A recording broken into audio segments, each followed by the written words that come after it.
Assalamualaikum warahmatullahi wabarakatuh.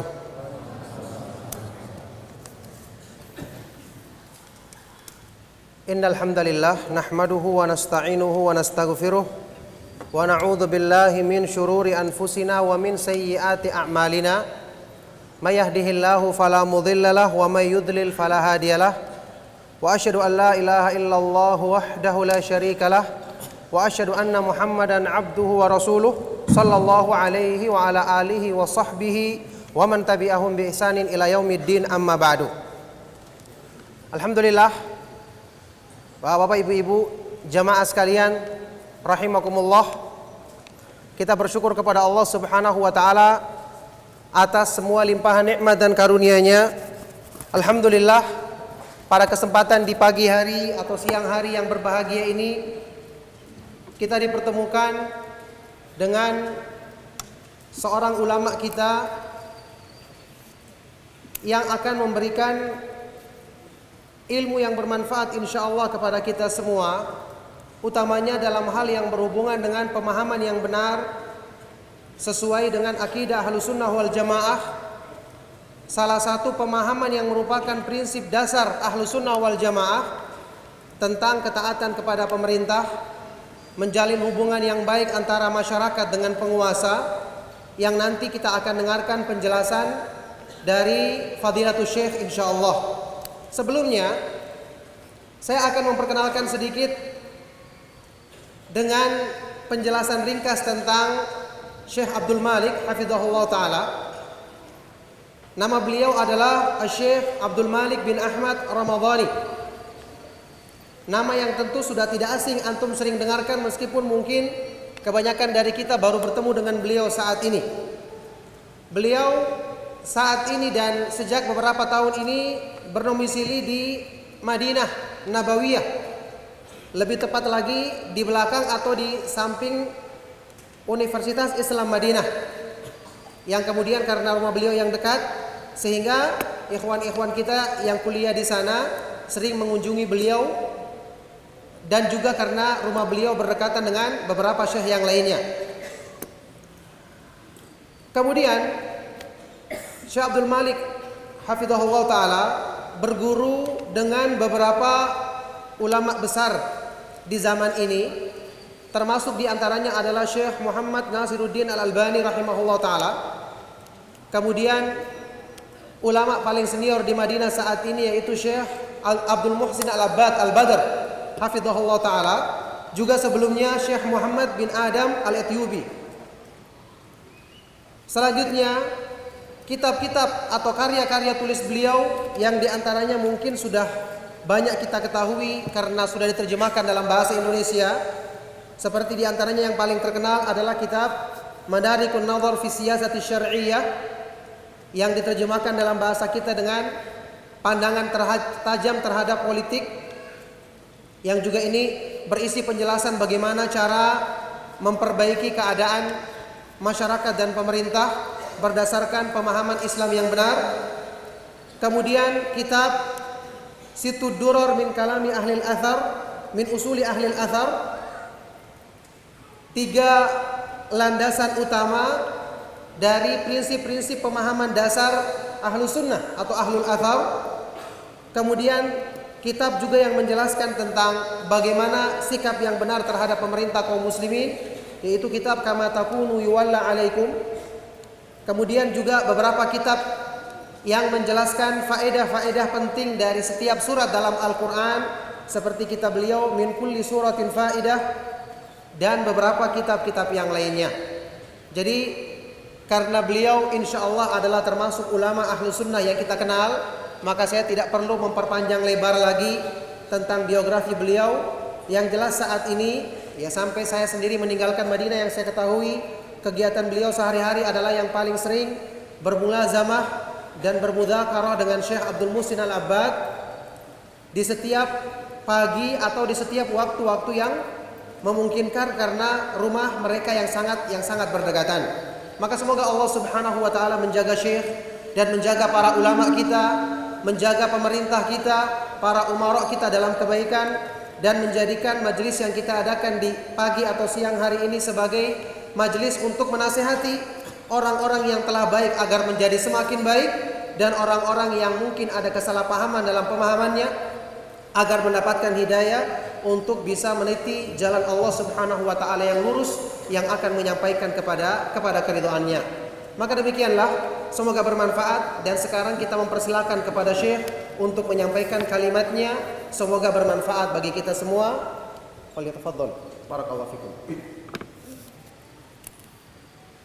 Innal hamdalillah nahmaduhu wa nasta'inuhu wa nastaghfiruh wa na'udzu billahi min shururi anfusina wa min sayyiati a'malina. من يهده الله فلا مضل له ومن يضلل فلا هادي له وأشهد أن لا إله إلا الله وحده لا شريك له وأشهد أن محمدًا عبده ورسوله. يا أيها الذين آمنوا اتقوا الله حق تقاته ولا تموتن إلا وأنتم مسلمون. يا أيها الناس اتقوا ربكم الذي خلقكم من نفس واحدة وخلق منها زوجها وبث منهما رجالا كثيرا ونساء واتقوا الله الذي تساءلون به والأرحام إن الله كان عليكم رقيبا. يا أيها الذين آمنوا اتقوا الله وقولوا قولا سديدا يصلح لكم أعمالكم ويغفر لكم ذنوبكم ومن يطع الله ورسوله فقد فاز فوزا عظيما. أما بعد، فإنني بادئ ذي بدء بعد أن شكرت الله عز وجل وحمدته، وهو المتفضل بكل إنعام، فإنني أتقدم بالشكر الجزيل إلى دولة إندونيسيا والشعب الأندونيسي جميعا الذين سهلوا لنا هذا اللقاء الذي نسأل الله تعالى بركته وذخره يوم الدين. والشكر موصول للإدارة الموكول بها هذا الإذن، ألا وهي وزارة الشؤون الدينية عندكم. كما أشكر صاحب الفضيلة الأستاذ زين الدين رئيس مجلس العلماء بمنطقة كارانجانيار، وفقه الله لما يحب ويرضى، وأسأل الله عز وجل أن لا يحرم كل من تسبب في هذا اللقاء المبارك بالأجر العظيم.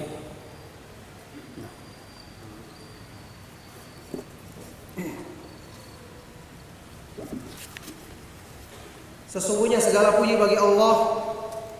Kita memujinya, menyanjungnya, dan memohon pertolongan kepadanya, serta memohon perlindungan dari keburukan jiwa-jiwa kita dan kejelekan amal-amal perbuatan kita.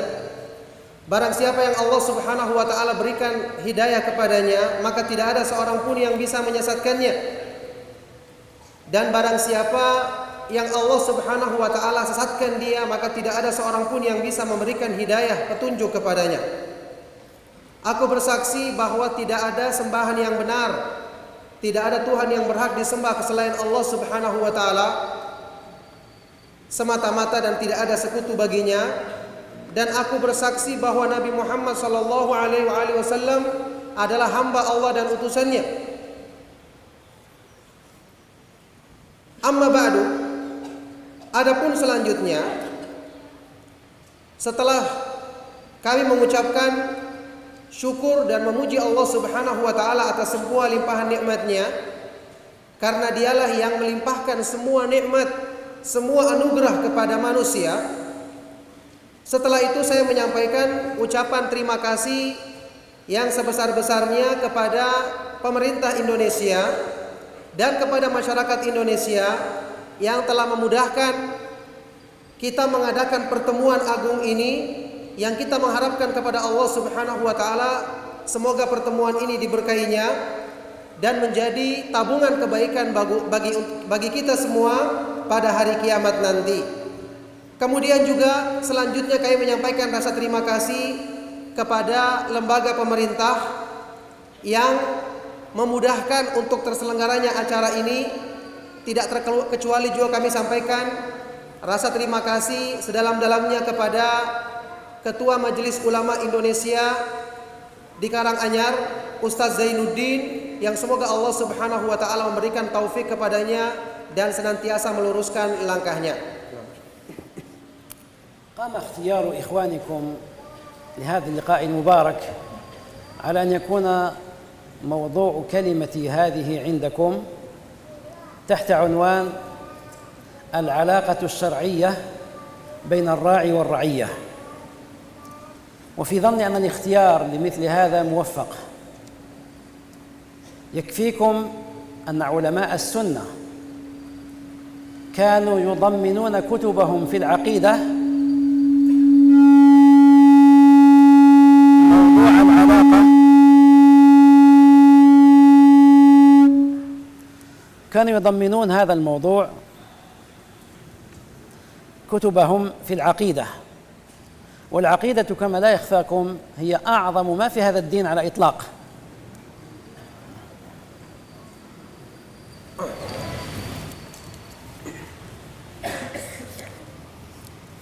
Bapak dan Ibu sekalian rahimakumullah,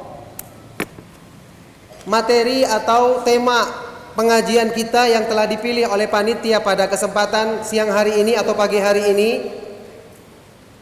adalah materi atau tema yang berjudul hubungan al-alaqatu syar'iyyah bainar ra'i war ra'iyah. Hubungan, menjalin hubungan yang baik antara pemerintah dengan masyarakat yang sesuai dengan petunjuk Al-Quran dan Sunnah Rasulullah Sallallahu Alaihi Wasallam. Ini adalah tema yang sangat baik dan bermanfaat. Tema yang insya Allah merupakan taufik dari Allah Subhanahu Wa Taala. Cukuplah untuk menunjukkan pentingnya tema ini, para ulama Ahlus Sunnah wal Jamaah senantiasa menyebutkan, mencantumkan tema ini di dalam kitab-kitab yang menjelaskan tentang masalah akidah, masalah yang paling dasar dalam agama. Kitab-kitab mereka senantiasa mencantumkan masalah ini untuk menunjukkan pentingnya hal ini, dan yang mana kita ketahui permasalahan akidah adalah permasalahan yang paling penting dalam agama Islam ini. أستهل كلامي في هذا الموضوع بحديث تميم الداري رضي الله تعالى عنه قال: سمعت رسول الله صلى الله عليه وآله وسلم يقول: الدين النصيحة. قيل: لمن يا رسول الله؟ قال: لله ولكتابه ولرسوله ولأئمة المسلمين وعامتهم. رواه مسلم. وفي رواية عند غير مسلم كأحمد وغيره أنه قال: الدين النصيحة، الدين النصيحة، الدين النصيحة.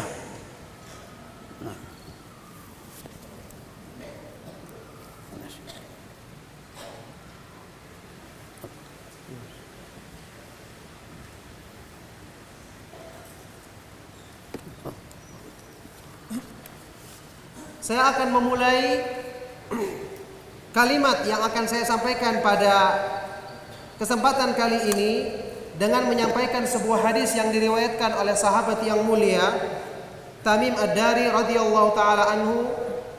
Beliau berkata bahwasanya Rasulullah sallallahu alaihi wasallam pernah bersabda, "Ad-dinu an-nasihah." Agama itu adalah nasihat.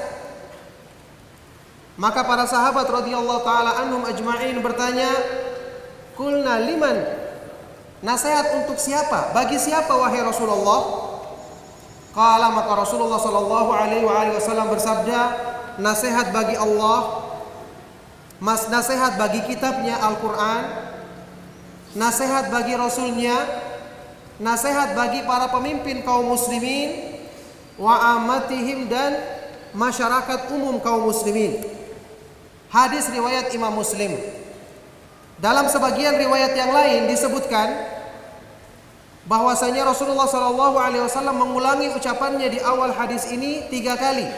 Ad-dinu an-nasihah, ad-dinu an-nasihah, ad-dinu an-nasihah. agama ini adalah nasihat, agama ini adalah nasihat, dan agama ini adalah nasihat. والذي هو لصيق بموضوعنا هو قوله صلى الله عليه وسلم ولأئمة المسلمين. وأئمة المسلمين هم حكامهم ورؤساؤهم وخلفاؤهم وملوكهم، هؤلاء هم أئمة المسلمين. والشاهد هنا في نكتة لغوية وأصولية بديعة، وهو أن النبي صلى الله عليه وسلم فرق بين النصيحة لأئمة المسلمين وبين النصيحة لعامة المسلمين بحرف الواو، واو العطف الذي يفيد المغايرة كما يقول أهل العلم، أي عطف الشيء على الشيء يفيد المغايرة. هذا الذي عليه أهل العلم، عطف الشيء على الشيء يفيد المغايرة. فمعناه أن النصيحة لأئمة المسلمين خصت وتميزت بأشياء غير النصيحة لعامتهم كما سنراه بإذن الله تعالى. Kemudian dari hadis di atas yang berhubungan langsung dengan kajian kita atau tema kajian kita pada siang hari ini adalah sabda Rasulullah sallallahu alaihi wasallam, nasihat untuk al-a'immatil muslimin, para pemimpin kaum muslimin. Para pemimpin kaum muslimin yang dimaksud adalah termasuk para pemimpin negara, presiden, ataupun juga misalnya berupa raja yang memimpin kaum muslimin, atau para penguasa lainnya yang memimpin kaum muslimin. Yang menjadi poin penting di sini untuk kita perhatikan, poin penting yang berhubungan dengan kaidah bahasa, kaidah ilmu usul yang sangat tinggi dari hadis yang disebutkan di atas, bahwasanya Nabi Shallallahu Alaihi Wasallam membedakan antara nasihat bagi para pemimpin dengan nasihat bagi masyarakat umum, dengan menyebutkan huruf waw yang berarti atof, yang disebutkan dalam kaidah bahasa ketika sesuatu diatofkan dengan sesuatu yang lain, sesuatu digandengkan dengan sesuatu yang lain dengan huruf waw, maka itu yaqtadil mughayarah, menunjukkan adanya perbedaan di antara keduanya. Maka ini mengandung makna bahwa nasihat kepada penguasa itu dikhususkan dan disendirikan dan tidak boleh disamakan dengan nasihat yang disampaikan kepada selain mereka dari kalangan masyarakat, sebagaimana yang kita akan jelaskan dalam penjelasan yang disampaikan dalam kajian ini insyaallah. فإن قلت من هم أئمة المسلمين؟ قيل لك روى البخاري في صحيحه قصة امرأة سألت أبا بكر الصديق رضي الله تعالى عنه ما الأئمة؟ قال لها ألم يكن لكم في الجاهلية رؤساء يأمرونكم وينهونكم؟ قالت بلى. قال فأولئك هم، أي أئمة المسلمين هم الذين لهم القوة والشوكة والجيش بأيديهم، وعامة الناس يعرفون أن فلان رئيس. هذا ما جاء في الأثر هذا واضحا، وعليه العلماء قاطبة.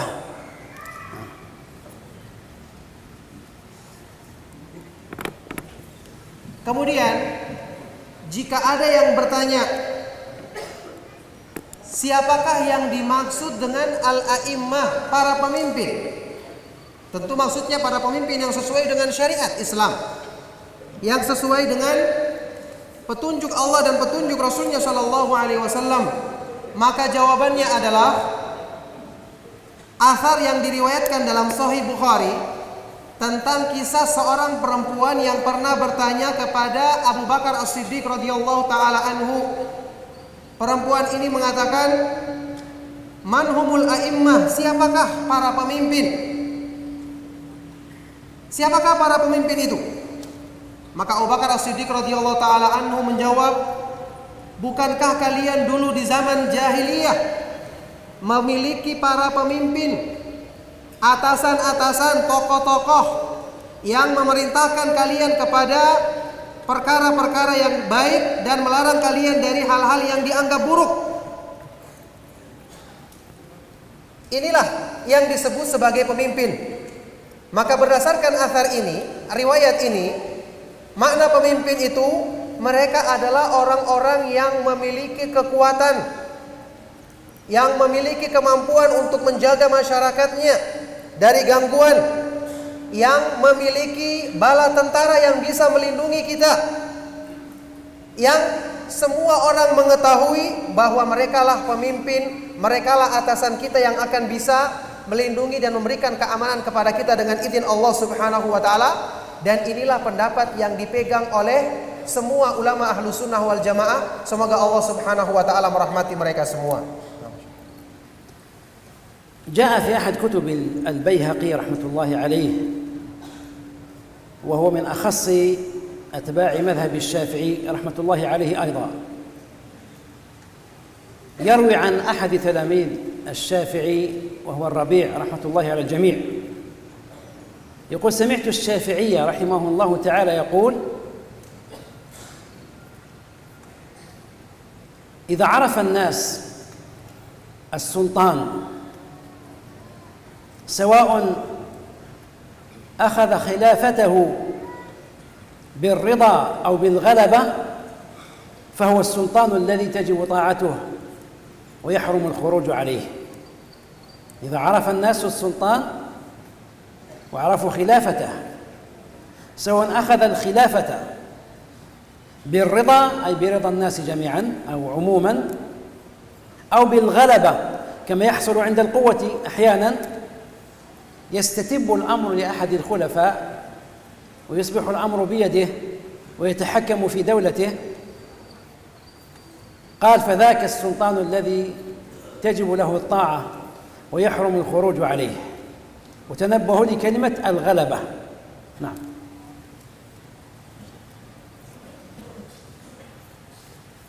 Disebutkan dalam salah satu kitab yang ditulis oleh Imam Al-Baihaqi, yang beliau ini, Imam Al-Baihaqi, adalah salah satu dari ulama pengikut mazhab Syafi'i yang sangat terkenal dengan pembelaannya terhadap mazhab Syafi'i dan memiliki ilmu yang sangat tinggi.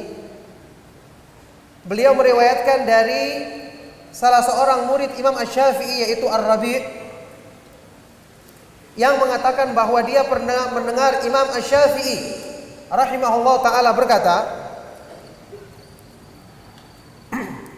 kalau manusia, kalau masyarakat telah mengenal sultan atau penguasa mereka, telah mengenal pemimpin mereka, baik pemimpin tersebut mengambil kekuasaan dengan keridhaan masyarakat tersebut atau mengambilnya dengan memenangkan,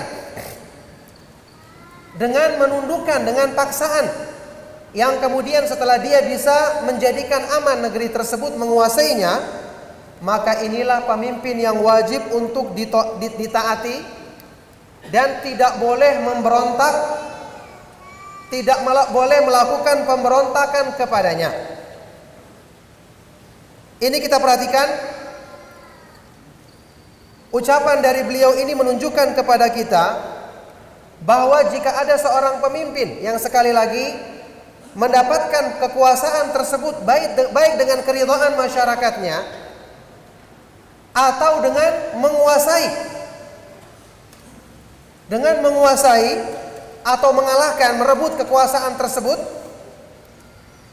yang penting dia telah berhasil mengamankan, menguasai seluruhnya dan menjadikan masyarakatnya aman di negeri tersebut, maka inilah pemimpin yang wajib untuk ditaati berdasarkan syariat Islam dan diharamkan untuk memberontak, untuk melakukan hal-hal yang menunjukkan ketidaktaatan kepadanya. Dan poin penting yang diperhatikan di sini adalah ucapan Imam Asy-Syafi'i au bil ghalabah, ataupun dia mendapatkan kekuasaan tersebut dengan cara menguasai atau dengan cara memaksakan, merebutnya, maka tetap dia ditaati selama dia bisa memberikan keamanan dan bisa menguasai keadaan untuk menjadikan keamanan bagi masyarakatnya. قمت بارك الله فيكم بتعريف الأئمة أو الإمام، لأننا نسمع اليوم من كثير من شبابنا من يقول لا عبرة بهذه الحكومات كلها اليوم، مع أنه قد اجتمع في أكثر الحكومات وصفان بهما تتم السلطة الشرعية لصاحبها ولو كان ناقصا ولو كان مقصرا. الوصف الأول الإسلام، والوصف الثاني أن تكون له الشوكة والقوة، أي التحكم في جيش البلاد. أما الوصف الأول فدليله قول الله تعالى: يا أيها الذين آمنوا أطيعوا الله وأطيعوا الرسول وأولي الأمر منكم. فكلمة منكم أخذ منها العلماء على أن ولي أمر المسلمين، حاكمهم، رئيسهم، ملكهم، خليفتهم، لا يكون إلا منهم أي مسلما، ولأن الله تعالى يقول: ولن يجعل الله للكافرين على المؤمنين سبيلا. فهذا الوصف الأول في الحاكم أن يكون مسلما، ولو كان فيه شعرة فقط من الإسلام بقيت فيه، لما جاء في الصحيحين من حديث عبادة بن صامت رضي الله عنه أن النبي صلى الله عليه وسلم قال: وأن لا ننازع الأمر أهله، قال: إلا أن تروا كفرا بواحا عندكم من الله فيه برهان. وأن لا ننازع الأمر أهله أي لا ننافس الحاكم في دولته في رئاسته إلا إذا كان خرج من الإسلام خروجا بينا ظاهرا باح به بواحا ولم يستخفي لا يختلف فيه عالمان. لا أقول لا يختلف فيه طالبان، لا يختلف فيه عالمان، لأن قال كفرا بواحا يبوح به، ينبغي أن يصرح، لا يكون كلامه محملا أو محتملا. هذا الوصف بالنسبة للإسلام. أما بالنسبة للشوكة فسبق الكلام في ذلك وسيأتي إن شاء الله.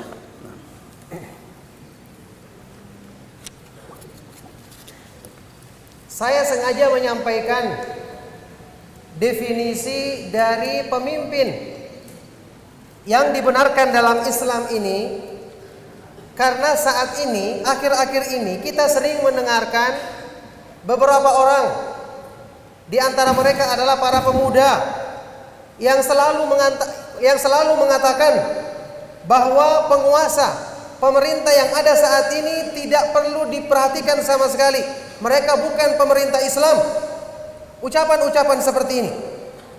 Padahal kita ketahui berdasarkan dalil-dalil dari Al-Quran dan Sunnah, ucapan para ulama ahlu sunnah yang kita ketahui sebagai para imam ahlu sunnah, bahwasanya para penguasa tersebut dengan segala kekurangan yang ada pada diri mereka adalah penguasa yang sesuai dengan syariat Islam, karena terkumpul pada diri mereka dua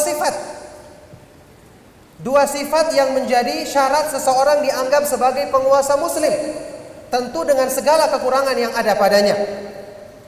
Sifat yang pertama yaitu al-Islam. Mereka beragama Islam, mereka bersyahadat, melaksanakan sholat dan perkara-perkara Islam yang lainnya secara zahir. Dan yang kedua, mereka memiliki asy-syaukah wal quwwah, memiliki kekuatan, memiliki kemampuan untuk menjaga masyarakatnya. Dalam artian mereka bisa menguasai keadaan, bisa menguasai para prajurit, para tentara untuk mengamankan negara ini. Maka dengan adanya dua sifat ini, meskipun tentu banyak kekurangan-kekurangan yang ada, tetap mereka dianggap sebagai pemerintah kaum muslimin. Pertama, adapun sifat yang pertama, yakni sifat Islam, dia adalah seorang muslim, ditunjukkan dalam firman Allah Subhanahu wa taala, ya ayyuhalladzina amanu atiiullaha wa atiiur rasul wa ulil amri minkum. Wahai orang-orang yang beriman, taatlah kalian kepada Allah, taatlah kalian kepada Rasulullah, kepada Rasulnya, dan kepada para penguasa di antara kamu. Para ulama mengambil istinbat dari ayat ini, para penguasa di antara kamu atau para penguasa darimu untuk menunjukkan bahwasanya penguasa kaum muslimin adalah pemimpin mereka yang muslim, pemimpin mereka yang beragama Islam. Dalam ayat yang lain Allah Subhanahu wa taala berfirman, "Wala yaj'alallahu lil kafirina 'alal mu'minina sabila." Allah tidak akan menjadikan bagi orang-orang kafir jalan untuk bisa menguasai orang-orang mukmin. Ini adalah penjelasan yang menunjukkan bahwa barang siapa yang terkumpul padanya dua sifat ini, maka dia adalah seorang pemimpin muslim yang dibenarkan dalam Islam. Maka di sini kita perhatikan ya, didukung dalam sebuah hadis yang diriwayatkan oleh Imam Bukhari dan Muslim ketika Rasulullah sallallahu alaihi wasallam bersabda mengingatkan akan hal ini, alla nunazi al-amra ahlahu, kita tidak boleh mencabut ketaatan, tidak boleh memberontak kepada ahli, orang-orang yang memang memiliki kekuasaan pemerintahan dalam masalah ini. Illa antarau kufron bawahan, kecuali kamu melihat kekafiran yang nyata, yang terang, yang jelas. Tidak boleh hanya dengan menebak-nebak atau menduga-duga. Jadi tidak boleh kita memberontak kepada pemerintah kecuali kalau jelas-jelas dia melakukan sesuatu yang nyata yang membuat dia keluar dari Islam. Yang mana yang menilai hal ini bukan cuma orang-orang perorangan, setiap orang menilai, tapi harus orang yang benar berilmu.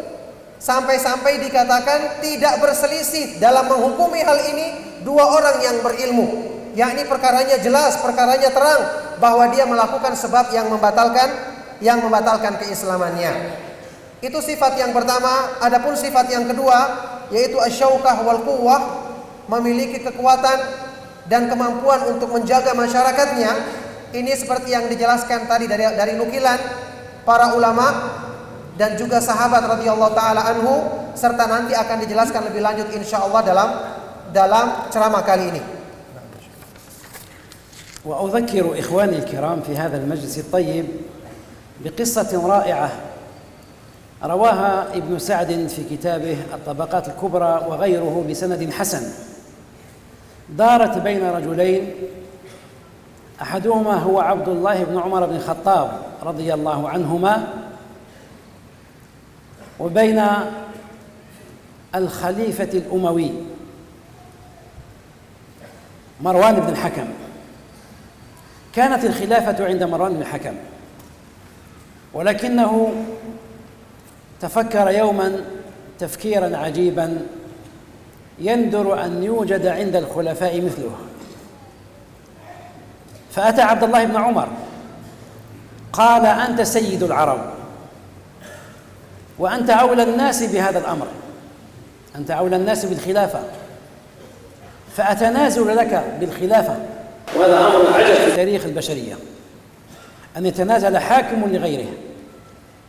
أنت أولى الناس بهذا الأمر وأنا أتنازل لك به. فقال عبد الله بن عمر رضي الله عنهما: كيف لي بأهل المشرق؟ الخلافة تتبع القوة كما لا يخفاكم. أهل المشرق كانت الشوكة والقوة عندهم، والجيش هناك أقوى ما يكون، وعصبية الناس كانت معهم.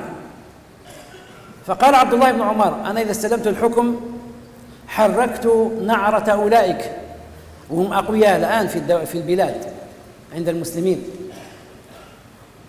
فقال: والله لا أقبلها، أي الخلافة، ولو دانت لي 70 سنة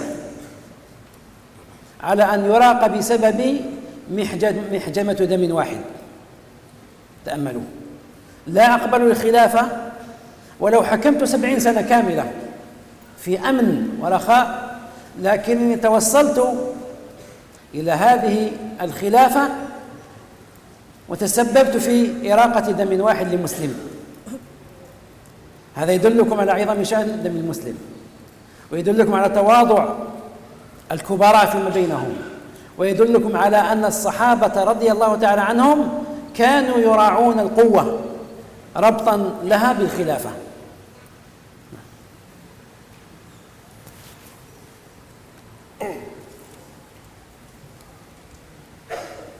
Kemudian saya ingin mengingatkan kepada para hadirin sekalian rahimakumullah, sebuah kisah yang sangat menarik. Sebuah kisah yang sangat menarik yang berhubungan dengan materi kajian kita di siang hari ini, yang diriwayatkan oleh Ibnu Sa'ad dalam Tabaqatul Kubra dengan sanad yang hasan. Kisah pembicaraan tentang dua orang yang besar. Yang pertama adalah sahabat yang mulia Abdullah ibnu Umar ibnu Khattab radhiyallahu taala anhuma, dan yang kedua adalah khalifah, salah seorang khalifah Bani Umayyah, Marwan ibnu Hakam rahimahullah taala. Khalifah ini pernah menyampaikan satu pemikiran yang sangat luar biasa yang mungkin belum pernah disampaikan oleh khalifah-khalifah yang lainnya. Dia pernah mengatakan kepada sahabat yang mulia ini, Abdullah bin Umar radhiyallahu taala anhuma. Jadi khalifah Marwan ibnu Hakam menyampaikan kepada Ibnu Umar, dia mengatakan, anta sayyidul Arab, engkau adalah pemimpinnya orang Arab, dan kamu lebih pantas untuk menjadi khalifah dibandingkan saya. Coba perhatikan, ini adalah satu pemikiran yang sangat luar biasa. Seorang khalifah menunjuk orang lain dan mengatakan dia lebih pantas untuk menjadi khalifah. Akan tetapi karena yang dihadapinya adalah sahabat yang mulia, yang mengetahui pemahaman dan adab yang benar dalam masalah ini, pada waktu itu Abdullah bin Umar radhiyallahu taala anhu menjawab, bagaimana saya bisa menghadapi penduduk yang ada di wilayah timur, Ahlul Masyriq? Karena khilafah itu bukan sekedar menunjuk, akan tetapi bagaimana orang-orang yang ada di wilayah Masyriq, di wilayah timur, yang nanti mereka juga punya kekuatan, mereka juga punya asabiyah, punya fanatik terhadap golongan mereka sendiri, yang nanti mereka menggunakan kekuatannya dan mereka tidak ridho dengan kekuasaanku. Coba kita perhatikan. Kemudian beliau, Ibnu Umar radhiyallahu taala anhu selanjutnya mengatakan, wallahi aku tidak akan menerima hal ini. Kalaupun kamu serahkan kepadaku, aku tidak akan menerimanya. Meskipun nantinya aku akan berkuasa selama 70 tahun, akan tetapi kemudian saya menjadi sebab tertumpahnya darah seorang muslim, maka aku tidak menghendaki hal tersebut. Coba kita perhatikan ma'asyiral muslimin rahimakumullah, betapa mulianya, betapa tingginya sifat-sifat mulia dari orang-orang yang besar ini. Pertama, menunjukkan kehormatan darah seorang muslim. Tidak gampang untuk ditumpahkan, tidak gampang untuk dihalalkan. Juga menunjukkan tawadhu, sikap merendahkan diri para sahabat radhiyallahu taala anhum ajmain. Dan poin penting yang kita perhatikan, mereka mempertimbangkan masalah kekuasaan menjadi pemimpin dengan kekuatan. Kekuasaan untuk menundukkan dan memberikan keamanan kepada masyarakatnya. Yang ini merupakan perkara yang hendaknya kita perhatikan dari keterangan yang disampaikan dalam riwayat ini. لقد نبهت على أنه لا يستشار طلبة العلم ومن دونهم في هذه المسائل الكبيرة، إنما مرجعها المجتهدون من العلماء، لأن الله تعالى قال: وإذا جاءهم أمر من الأمن أو الخوف أذاعوا به ولو ردوه إلى الرسول وإلى أولي الأمر منهم لعلمه الذين يستنبطونه منهم. فأمر الله عز وجل عند أمور الأمن أو الخوف، ولا سيما ما نحن في صدده كما لا يخفاكم مسائل الخلافة ومسائل الجهاد، كلها مسائل أمن أو خوف. هي من أكبر مسائل الأمن والخوف. ربنا عز وجل يذم قوما يذيعون أخبار هذه الأشياء ويتسرعون فيها ويخوضون فيها، كما يفعل شبابنا اليوم، يدرسون ويتخرجون على مواقع النت، المواقع العنكبوتية، ثم يخرجون على الأمة بسيوفهم ويزعمون أنهم مجاهدون ولم يستشيروا أهل العلم، بل ولا فيهم عالم واحد. هذه أول مصائب التي نراها اليوم في أوساط المسلمين، لأن الجهاد عبادة شريفة عظيمة، ولكن ينبغي أن تندلع وتبدأ من أشراف القوم وشرفائهم وكبرائهم، ألا وهم العلماء، هم الذين يفهمونها. قال ابن تيمية رحمة الله عليه في كتابه منهاج السنة: وبالجملة فإن البحث في دقائق الجهاد من وظيفة مجتهد الأمة. تأملوا، فإن البحث في دقائق الجهاد من وظيفة مجتهد الأمة. فكيف اليوم نستريح لشباب متحمس يريد الإسلام لكنه لا يعرف كيف يصل إلى الإسلام؟ وأنا أشبه هذا الصنف من شبابنا اليوم بالقصة التي ممكن تعرفونها جميعا، قصة الدب الذي رأى ذبابا في وجه صاحبه فحمل صخرة كبيرة ليقتل الذباب فقتل الذباب وصاحبه. فهذا مثل شبابنا اليوم المتحمس، والله المستعان.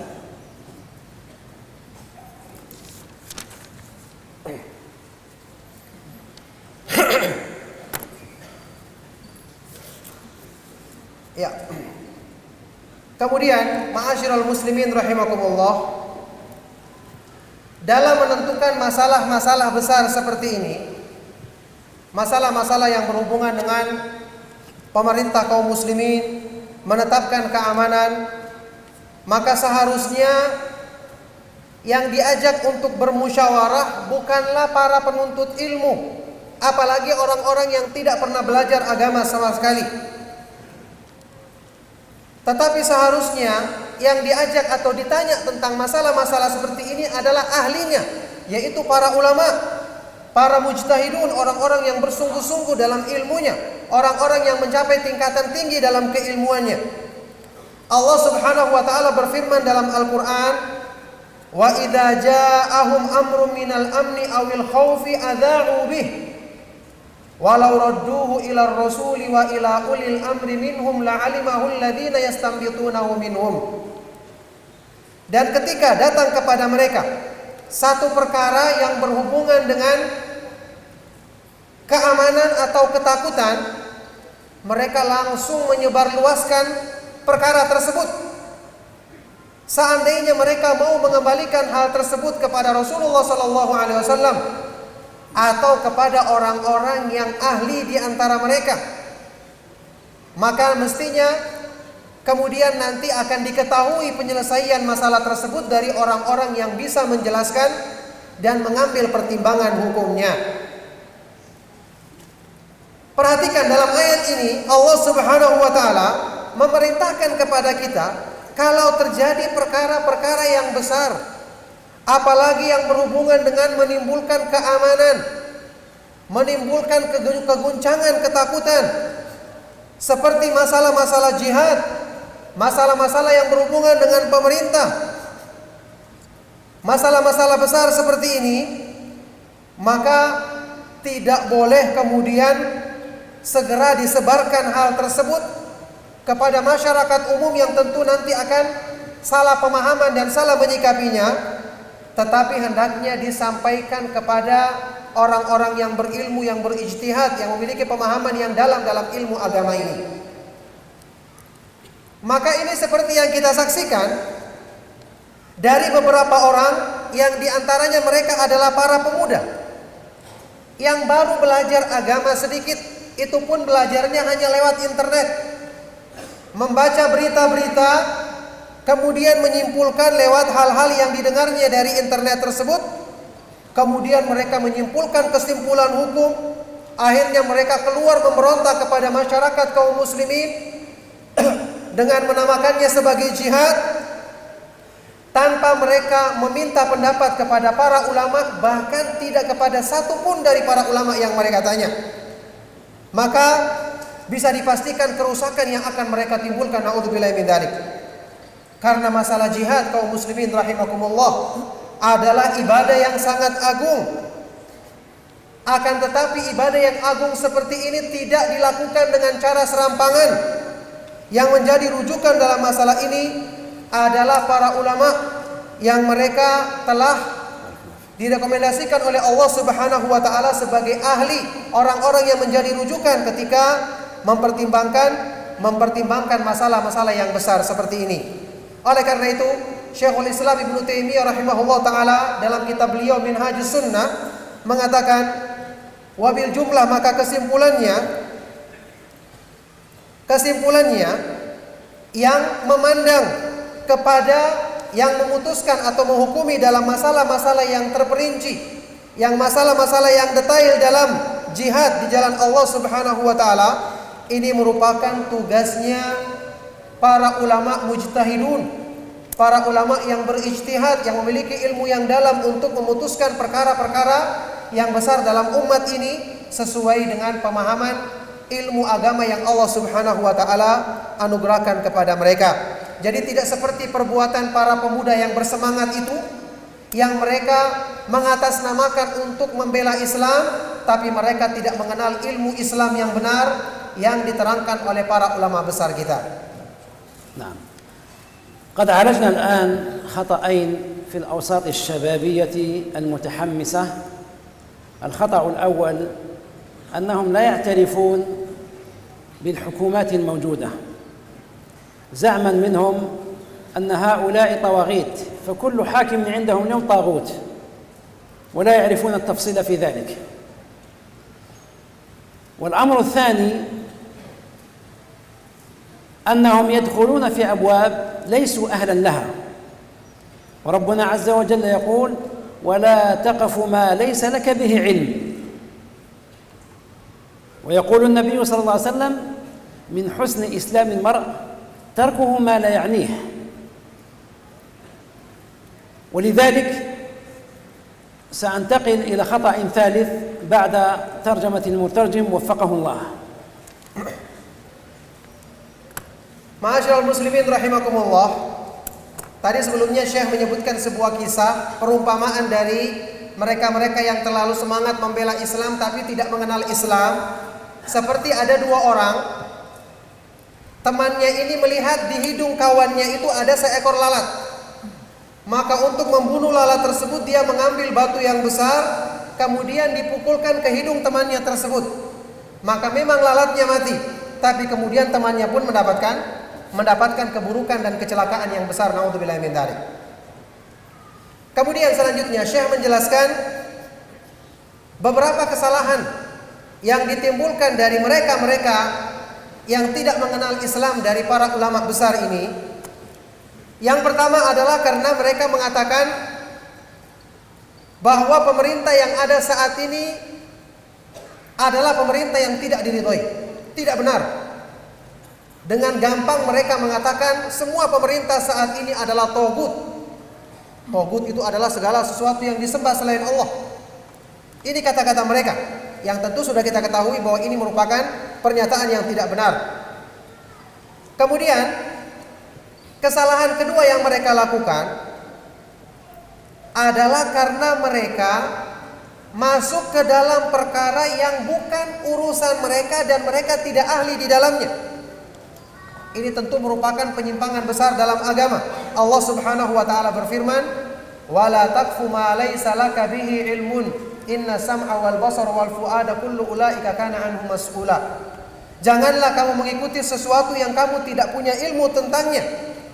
Juga dalam hadis yang sahih Rasulullah sallallahu alaihi wasallam bersabda, "Min husni islamil mar'i tarkuhu ma la ya'ni." Termasuk kebaikan Islam seseorang ketika dia meninggalkan perkara yang tidak berhubungan dengan dirinya, bukan menjadi urusan baginya.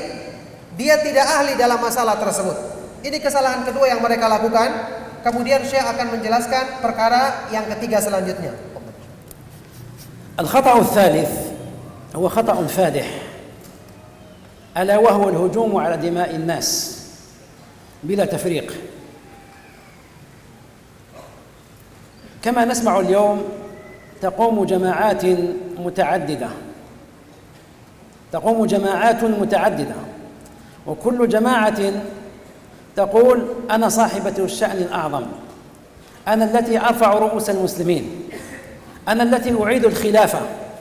كلام نسمعه كل يوم، وفي كل يوم تقوم جماعة.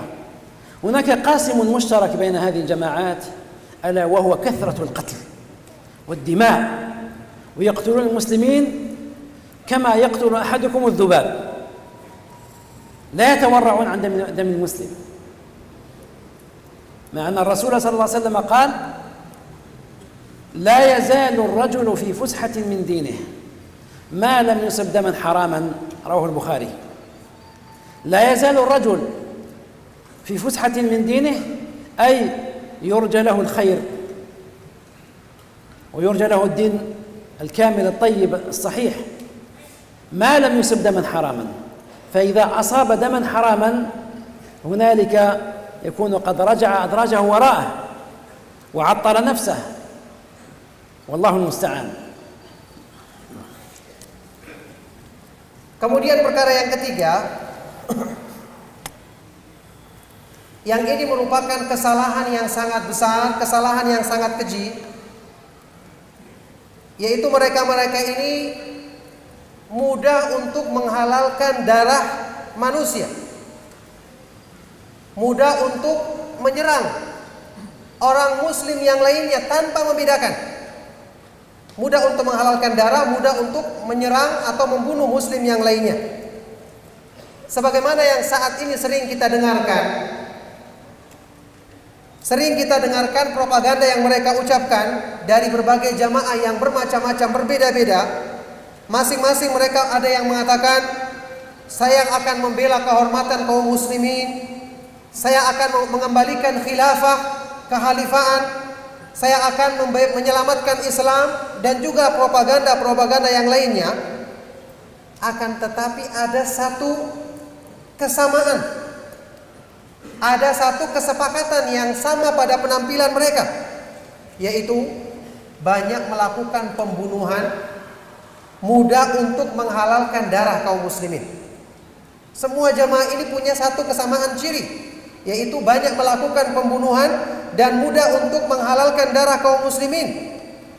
Yang mereka itu membunuh tanpa ragu-ragu, seperti kita membunuh seekor lalat atau seekor nyamuk. Na'udzubillahi min dzalik. Padahal Rasulullah sallallahu alaihi wasallam dalam hadis yang sahih riwayat Imam Bukhari pernah bersabda, la yazalu rajulu fi fushatin min dinihi ma lam yusib daman haraman. Senantiasa seorang manusia berada dalam kelapangan agamanya, berada dalam keleluasaan agamanya, selama dia tidak menumpahkan darah yang haram. Apa artinya? Maksudnya senantiasa seseorang itu diharapkan kebaikannya, diharapkan agamanya benar, agamanya sempurna, selama dia tidak melakukan pelanggaran besar ini, yaitu menumpahkan darah yang haram untuk ditumpahkan. Karena kalau dia sudah menumpahkan darah yang haram, maka akan dikhawatirkan agamanya akan berbalik, akan dikhawatirkan akan ditimpa pada dirinya berbagai macam keburukan-keburukan. Na'udzubillahi min dzalik. نأخذ قصة من سيرة الرسول صلى الله عليه وسلم الصحيحة مما يدلكم على سياسته الرشيدة. لما تألبت الأحزاب ضده عليه الصلاة والسلام واجتمع الكفار بأصنافهم وعلى اختلافهم مع المنافقين ضد الرسول صلى الله عليه وسلم في غزوة الأحزاب، ثم نصر الله تعالى الرسول صلى الله عليه وسلم. كان هناك قبل انتهاء المعركة قبائل العرب كلها المحيطة بالجزيرة التي لم تدخل بعد في الإسلام تقول ارقبوا هذا الرجل، فإذا انتصر على قومه فهو نبي ندخل في دينه، وإذا انهزم ومات تخلصنا منه وبقينا على ديننا. فلما انتصر الرسول صلى الله عليه وسلم دخلوا في دين الله أفواجا. ولما كانوا جددا في الإسلام، تأملوا سياسة النبي صلى الله عليه وسلم، لما كانوا جددا في الدخول في الإسلام قيل للرسول صلى الله عليه وسلم: يا رسول الله، ألا نقتل المنافقين الذين كانوا اجتمعوا ضدنا مع الكافرين؟ نبدأ الآن نقتلهم، الآن توسعت رقعة الإسلام وانتصر الإسلام والحمد لله، إذا نبدأ نصفي صفنا. فقال النبي صلى الله عليه وسلم: لا يقول الناس إن محمدا يقتل أصحابه. تأملوا هذا جيدا كما جاء في صحيح البخاري. لا يقول الناس إن محمدا يقتل أصحابه، بمعنى الناس جدد في الدين، فإذا رأوا الرسول صلى الله عليه وسلم الذي آمنوا به قريبا بدأ يقتل ويصفي جماعته، ماذا سيقولون؟ سيقولون سيصل إلينا ويصفينا أيضا ويقتلنا. فترك النبي صلى الله عليه وسلم مصلحة قتل المنافقين وهم أهل للقتل حقيقة، لأنهم كانوا جواسيس الكفار ضد المسلمين، مراعاة لمفسدة كبرى ألا وهي خروج الناس عن دين الإسلام.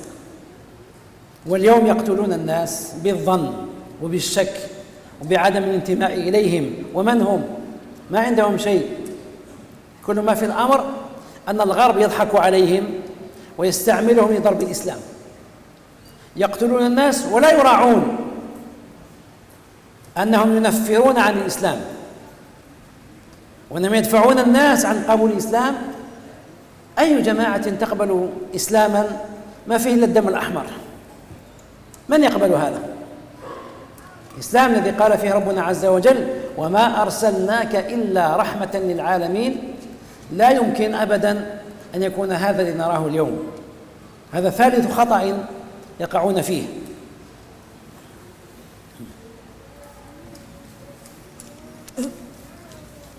Kemudian ma'asyiral muslimin, kami akan menyampaikan sebuah kisah yang sahih dari sejarah Nabi Shallallahu Alaihi Wasallam, yaitu kisah yang terjadi pada perang Ahzab, ketika kelompok-kelompok yang memusuhi Islam dan kaum muslimin berkumpul untuk memusuhi Rasulullah Shallallahu Alaihi Wasallam dan para sahabat, bahkan memerangi mereka, di mana orang-orang kafir, orang-orang musyrik dalam berbagai golongannya bersatu dengan orang-orang munafik yang ada di sekitar Rasulullah Sallallahu Alaihi Wasallam untuk melawan beliau dalam perang Ahzab. Ketika itu disebutkan dalam kisah tersebut, sebelum terjadinya atau sebelum selesainya peperangan tersebut, sebelum mulainya peperangan tersebut, beberapa kabilah-kabilah atau suku-suku di tanah Arab yang pada waktu itu mereka belum masuk Islam, mereka mengatakan, mari kita perhatikan keadaan orang ini, maksudnya Rasulullah Sallallahu Alaihi Wasallam. Kita lihat perjuangannya, peperangannya. Kalau dia menang, maka kita ikuti agamanya, berarti dia punya kekuatan untuk melindungi. Tapi kalau dia kalah, kalau kemudian kemenangan bukan pada dirinya dalam perang tersebut, maka kita tetap memegang agama kita, tidak perlu mengikuti agamanya. Kemudian Allah Subhanahu wa taala jadikan kaum muslimin meraih kemenangan, sehingga setelah itu orang-orang dari kabilah-kabilah Arab tersebut kemudian masuk dalam Islam berbondong-bondong. Masuk dalam Islam berbondong-bondong. Kemudian dalam kisah ini ada satu strategi yang sangat menarik, yang sangat lurus dari sunnah Rasulullah Sallallahu Alaihi Wasallam, karena mempertimbangkan mereka-mereka yang baru masuk Islam ini Ada seorang sahabat yang berkata kepada Rasulullah sallallahu alaihi wasallam, "Wahai Rasulullah, kenapa kita tidak membunuh sekalian orang-orang munafik itu? Bukankah mereka sudah bekerja sama menjadi mata-mata untuk orang-orang kafir yang merugikan kaum muslimin? Mereka melakukan berbagai macam keburukan-keburukan yang tentu merugikan kaum muslimin dan mereka pantas untuk dibunuh." Apa jawaban Nabi sallallahu alaihi wasallam menanggapi usulan ini? Beliau bersabda, "La, tidak boleh. Kita tidak akan melakukan itu. La yakulun nas, supaya orang-orang tidak mengatakan bahwa Nabi Muhammad sallallahu alaihi wasallam membunuh orang-orang yang ada di sekitarnya, membunuh orang-orang yang bersamanya. Mereka orang-orang yang baru. Kalau mereka menyaksikan ini dibunuh, dengar itu yang dibunuh, yang tentu mereka tidak tahu kesalahan tersebut, mereka akan menganggap, oh kalau begitu ternyata Nabi ini, Nabi Muhammad SAW ternyata tidak segan-segan untuk membunuh orang-orang di sekitarnya. Nanti dikhawatirkan juga akan sampai pembunuhan tersebut kepada kita semua. Maka perhatikan, Rasulullah SAW meninggalkan kemaslahatan membunuh orang munafik yang tentu keberadaan mereka merugikan kaum muslimin, untuk mempertimbangkan, untuk menghilangkan keburukan yang lebih besar, yaitu menjadikan orang-orang benci kepada Islam, yang nantinya kemudian orang-orang yang baru masuk Islam ini pun keluar meninggalkan Islam. Coba bandingkan dengan keadaan mereka-mereka yang terlalu bersemangat tersebut, orang-orang yang bersemangat tanpa ilmu tersebut saat ini. Mereka membunuh, menghalalkan darah manusia tanpa pertimbangan, yang dengan ini membuat musuh-musuh Islam tertawa, karena mereka sendiri yang akan menjadikan buruk citranya Islam, menjadikan jelek kesan manusia terhadap Islam ini. Yang dengan kondisi seperti ini, siapa yang akan menerima Islam? Kalau dalam kesan yang timbul di hati masyarakat dunia terhadap Islam, bahwa Islam itu selalu identik dengan pembunuhan, pertumpahan darah, bom dan seterusnya, maka siapa yang akan menerima agama Islam ini? Padahal Allah Subhanahu wa taala berfirman mensifati petunjuk yang dibawa oleh Rasulullah sallallahu alaihi wasallam dalam Al-Qur'an, "Wa ma arsalnaka illa rahmatan lil alamin." Kami tidak mengutusmu wahai Rasulullah kecuali sebagai rahmat bagi alam semesta ini, yang ini tidak akan terwujud dengan perbuatan mereka-mereka yang menggampangkan melakukan perbuatan pembunuhan dan melakukan pertumpahan darah. Na'udzubillahi min dzalik. إذن أعيد وأكرر هنا الآن 3 أخطاء ينبغي الإنسان أن يجعلها نصب عينيه. الخطأ الأول أنهم لا يعترفون أو لا يعرفون ما هي الخلافة الإسلامية بغض النظر عن صلاح الخليفة أو عدم صلاحه، أي ما هي الرئاسة الإسلامية أو الشرعية التي يكتب لها شرعا أنها رئاسة إسلامية. ولذلك في صحيح البخاري ومسلم جاء رجل إلى عبد الله بن عمر بن الخطاب فقال له: ألا تقاتل هؤلاء الخلفاء وأنت ترى أنهم قد غيروا، وربنا عز وجل يقول: وقاتلوهم حتى لا تكون فتنة ويكون الدين كله لله. قال: قد قاتلنا حتى لم تكن فتنة. قال: أتدري ما الفتنة؟ الفتنة الكفر، وكان الدين كله لله، وإنما أنتم تريدون أن نقاتل حتى تعود الفتنة ويكون الدين لغير الله، وإنما تريدون أن نقاتل حتى تعود الفتنة ويكون الدين لغير الله. ثم قال: أن أعير بهذه الآية، أي أن يعاب علي عدم تطبيق هذه الآية، خير عندي من أن أعير بقوله تعالى: ومن يقتل مؤمنا متعمدا فجزاؤه جهنم خالدا فيها وغضب الله عليه ولعنه وأعد له عذابا عظيما. أن أعير أن يسبني الناس أنني لم أطبق تلك الآية، هذا أفضل عندي وأخف عندي من آتي يوم القيامة يقول لي ربي قتلت مسلما بغير حق أرقت دمه بغير حق وذكر الآية ومن يقتل مؤمنا متعمدا إلى آخر الآية.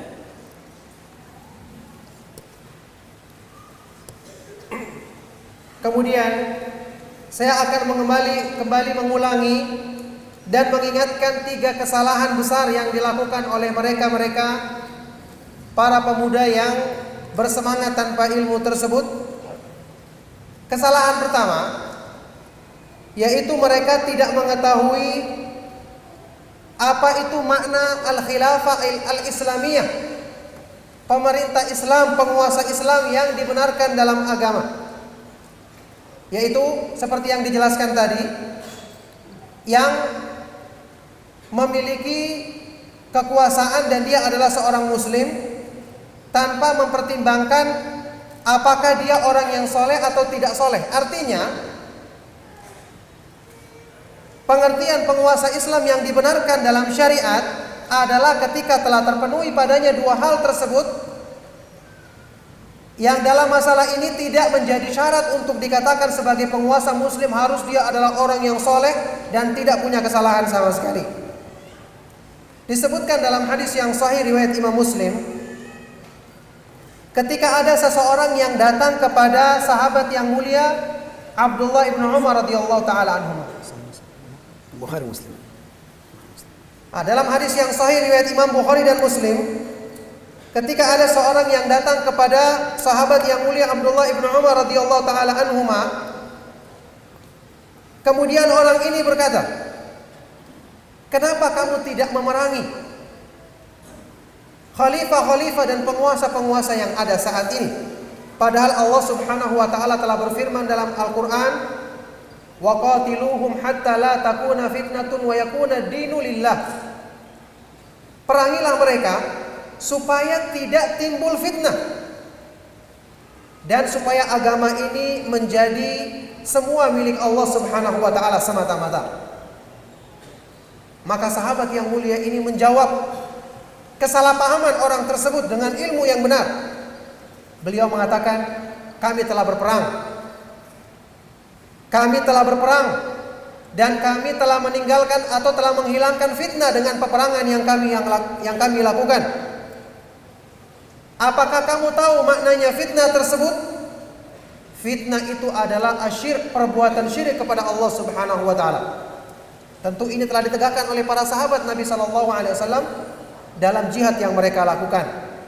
Beliau berkata, akan tetapi yang kalian inginkan adalah melakukan perbuatan fitnah dengan memerangi pemerintah kaum muslimin, yang ini akan menimbulkan keburukan yang lebih besar. Kemudian beliau mengatakan, sungguh jika kalian mencelaku karena kalian menganggap aku tidak mengamalkan ayat tadi, maka ini lebih baik daripada aku meninggalkan celaan yang disebutkan oleh Allah Subhanahu wa taala dalam Al-Qur'an, wa may yaqtul mu'mina muta'ammidan fajaza'uhu jahannamu khalidan fiha wa ghadiba Allahu 'alaihi wa la'anahu wa a'adda lahu 'adzaban alima. Barang siapa yang membunuh seorang mukmin dengan sengaja, maka balasannya adalah neraka jahanam yang dia kekal di dalamnya. Allah Subhanahu wa taala akan murka kepadanya, melaknatnya dan menyiapkan untuknya azab yang sangat pedih. Maksudnya dia mengatakan, kalian mencelaku dengan ayat yang pertama tadi, itu lebih baik daripada ketika aku menghadap Allah Subhanahu wa taala, membunuh seorang yang beriman, seorang muslim dengan sengaja, kemudian aku dihadapkan dengan ancaman yang terdapat dalam ayat ini, maka itu tentu lebih berat dan azabnya lebih keras di sisi Allah Subhanahu wa taala, yang ini menjadi perhatian penting bagi kita semua. جاء رجل إلى الحسن البصري رحمه الله تعالى يدعوه أن يشاركه في الخروج على سلطان زمانه، وقد ذكر له أنه يفعل كذا وكذا وكذا من المنكرات. فقال له حسن البصري: أتدري ما الإسلام؟ قال: نعم. قال هو أن تشهد أن لا إله إلا الله وأن محمد رسول الله وتقيم الصلاة وتؤتي الزكاة وتصوم رمضان وتحج البيت إن استطعت إليه سبيلا. قال الحسن البصري إنك لتقتل من هذا دينه، إنك لتقتل من هذا دينه، أي أنتم تريدون أن تقاتلوا الخليفة ثم تقتلون معه الناس، تريقون الدماء وهم على الإسلام.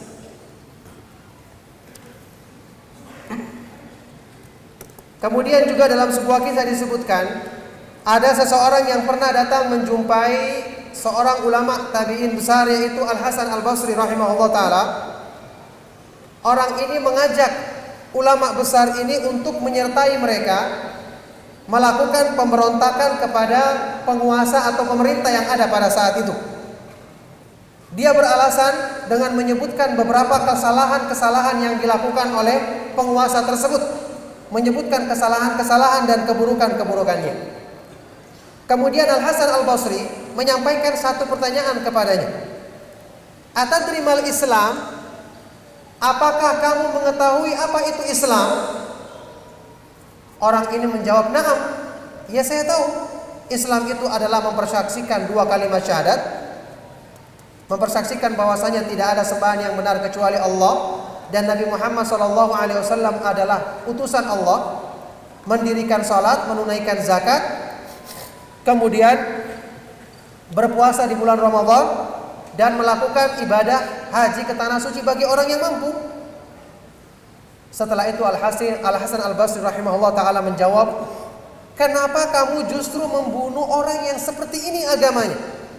Dia melaksanakan Islam seperti yang kamu katakan, sekarang kamu justru memeranginya. Ya, ini berarti kamu justru memerangi dan membunuh orang muslim sendiri, yang tentu ini tidak dibenarkan dalam agama Allah Subhanahu wa taala. روى الإمام مسلم في صحيحه عن عوف بن مالك رضي الله عنه قال: قال رسول الله صلى الله عليه وآله وسلم: خيار أئمتكم الذين تحبونهم ويحبونكم وتصلون عليهم ويصلون عليكم، أي تدعون لهم بالخير ويدعون لكم بالخير. وشرار أئمتكم الذين تبغضونهم ويبغضونكم وتلعنونهم ويلعنونكم. قال الصحابة: يا رسول الله أفلا ننابذهم بالسيف؟ قال: لا، ما أقاموا الصلاة. ألا من ولي عليه وال فرآه يأتي شيئا من معصية الله فليكره ما يأتي من معصية الله ولا ينزعن يدا من طاعة. قال: لا، ما أقاموا الصلاة، وفي رواية لا ما صلوا. ألا من ولي عليه وال فرآه يأتي شيئا من معصية الله فليكره ما يأتي من معصية الله ولا ينزعن يدا من طاعة. هذا حديث صريح يا إخواني في أن الحاكم المسلم ولو كان ملعونا مبغضا من شعبه، تأملوا، والشعب المسلم لا يلعن حاكمه ويبغضه إلا إذا كان منحرفا مقصرا لكن باق على إسلامه. عرفتم كيف؟ مع ذلك الصحابة لم يقصروا. هل نحمل السيف نقاتل هؤلاء حتى نرد الدين كما هو مطلوب مستقيما؟ قال: لا، ما داموا يصلون، وفي رواية ما أقاموا الصلاة أو ما أقاموا فيكم الصلاة، أي ما دامت المساجد مفتوحة تقام فيها الصلاة فلا يجوز الخروج عليه. ومع أنك تكره المعصية، أنت لا تطالب أن ترد المعصية طاعة والحرام حلالا، لا، الحاكم كغيره من الناس يخطئ ويصيب، هو بشر يخطئ ويصيب، فإذا أخطأ اكره خطأه لكن لا تحرض عليه للقتال.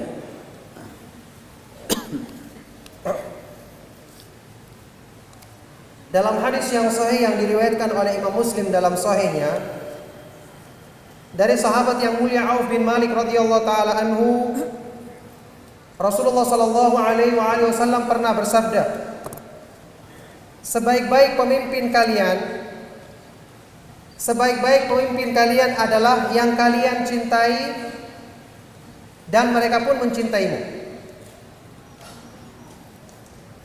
Kalian selalu mendoakan kebaikan untuk mereka dan mereka pun mendoakan kebaikan untukmu. Sebaliknya, seburuk-buruk pemimpin kalian, seburuk-buruk pemimpinmu adalah mereka yang membencimu dan kalian pun membencinya. Kalian mendoakan keburukan atau melaknatnya dan mereka pun melaknat kalian. Ketika mendengar ini, para sahabat radhiyallahu taala anhu bertanya, "Wahai Rasulullah, apakah tidak kita perangi saja pemimpin-pemimpin yang kita benci, yang saling melaknat tersebut?" Rasulullah sallallahu alaihi wasallam menjawab, "La ma aqamu fikumus shalah." Tidak boleh selama mereka masih menegakkan salat di antara kamu. Dalam riwayat lain, la ma sallau, tidak boleh selama mereka masih mengerjakan salat.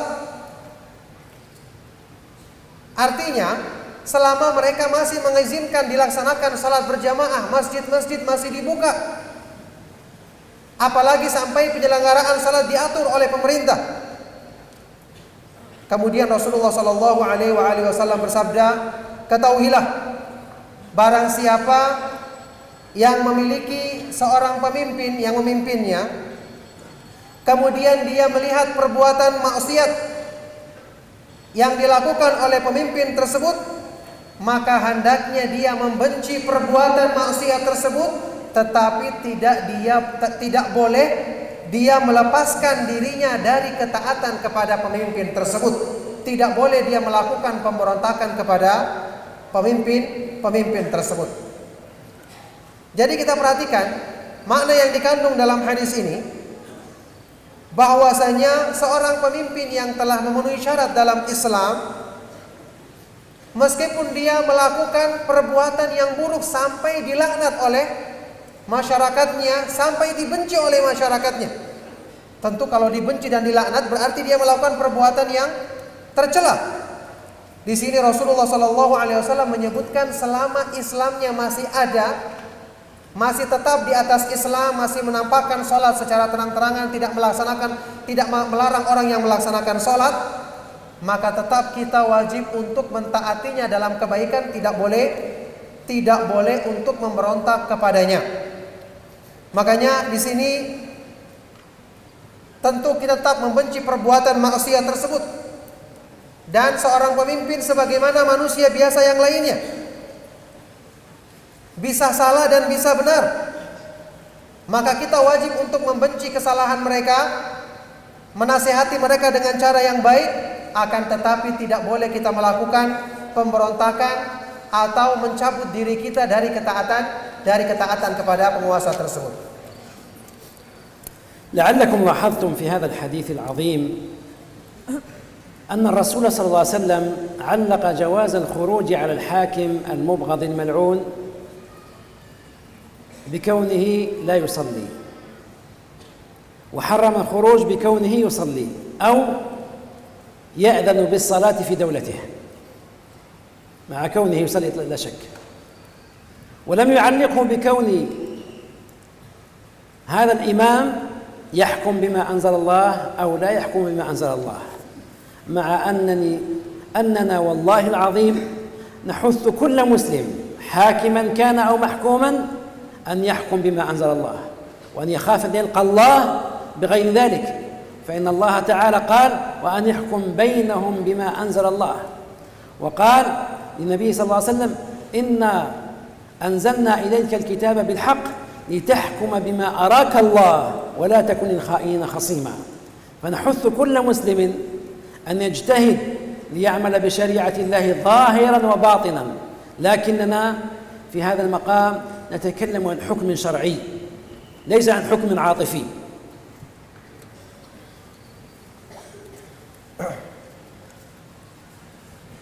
Ma'asyiral muslimin rahimakumullah, kita bisa perhatikan dalam hadis yang disampaikan tadi bahwasanya Rasulullah sallallahu alaihi wasallam menyebutkan, menggandengkan masalah al-khuruj, kebolehan untuk melepaskan diri dari ketaatan kepada pemerintah berhubungan dengan penegakan sholat atau tidak ditegakkannya sholat. Yakni ketika mereka menegakkan, mengizinkan, tidak melarang penegakan sholat di masjid-masjid kaum muslimin, maka dalam hal ini kita tidak diperbolehkan untuk melepaskan ketaatan diri kita kepada mereka. Dan Nabi SAW sama sekali tidak menggandengkan hal ini dengan apa yang sering kita dengar, yaitu berhukum dengan hukum yang diturunkan oleh Allah Subhanahu wa taala. Coba kita perhatikan. Kita semua tentu menganjurkan, memerintahkan, menyuruh, mewajibkan untuk kepada semua orang, baik itu pemerintah maupun masyarakat, untuk selalu kembali kepada hukum Allah, berhukum dengan hukum yang diturunkan oleh Allah Subhanahu wa taala. Karena Allah Subhanahu wa taala berfirman, wa anihkum bainahum bima anzalallah, dan hendaknya kamu memberikan hukum di antara mereka sesuai dengan hukum yang diturunkan oleh Allah Subhanahu wa taala. Kemudian Allah Subhanahu wa taala berfirman, wa anzalna inna anzalna ilaikal kitaba litahkuma bainan nasi bima araqallah wa la takul lil khainina khasima. Dan kami turunkan kepadamu Al-Qur'an supaya kamu memberikan hukum kepada manusia sesuai dengan apa yang Allah perlihatkan kepadamu. Tetapi di sini yang kita bahas adalah hukum Allah yang sesuai dengan pemahaman yang benar, bukan cuma berdasarkan semangat-semangat belaka yang tidak didukung dengan ilmu yang benar yang bersumber dari petunjuk Allah dan petunjuk Rasulnya sallallahu alaihi wasallam. إذن خلاصة القول ليس كل من نادى إلى الجهاد اتبع، ينبغي أن تفهموا هذا. قال ابن تيمية رحمه الله هناك جهاد سني وجهاد بدعي، كلمة عظيمة له قالها في كتاب النبوات. هناك قتال جهاد سني وجهاد بدعي. وقد روى سعيد بن منصور رحمه الله تعالى في سننه بسند صحيح أن حذيفة بن اليمان رضي الله عنه سأل أبا موسى الأشعري رضي الله عنه فقال رجل دخل القتال فقاتل ثم مات أين يكون؟ قال في الجنة. رجل مسلم يقاتل الكفار دخل المعركة فمات، أين يكون؟ قال في الجنة. قال لا. قال كيف ذلك؟ قال حتى يصيب أمر الله. تأملوا، رجل دخل القتال وقاتل مخلصا لله، يقول حذيفة لا يكفي هذا حتى يدخل الجنة، ينبغي أن يحقق أمرا ثانيا حتى يصيب أمر الله، أي أن يكون جهاده على سنة رسول الله صلى الله عليه وسلم. ليس كل من كان مخلصا في الجهاد كان من أهل الجنة، لأن العمل الذي يتقبله الله يشترط فيه شرطين: الشرط الأول الإخلاص لله عز وجل، والشرط الثاني إصابة السنة. ولذلك قال ابن مسعود رضي الله عنه والله لقد رأيت الخوارج قاتلوا على غير سنة رسول الله صلى الله عليه وسلم. تأملوا، هذا الوعي كان عند الصحابة رضي الله تعالى عنهم، يفرقون بين جهاد سني وجهاد بدعي. فليس كل من حمل راية وقال الإسلام الإسلام، الجهاد الجهاد، الطاغوت أمامك، ليس كل من كان كذلك يتبع. انظر الجهاد على السنة مع البدعة.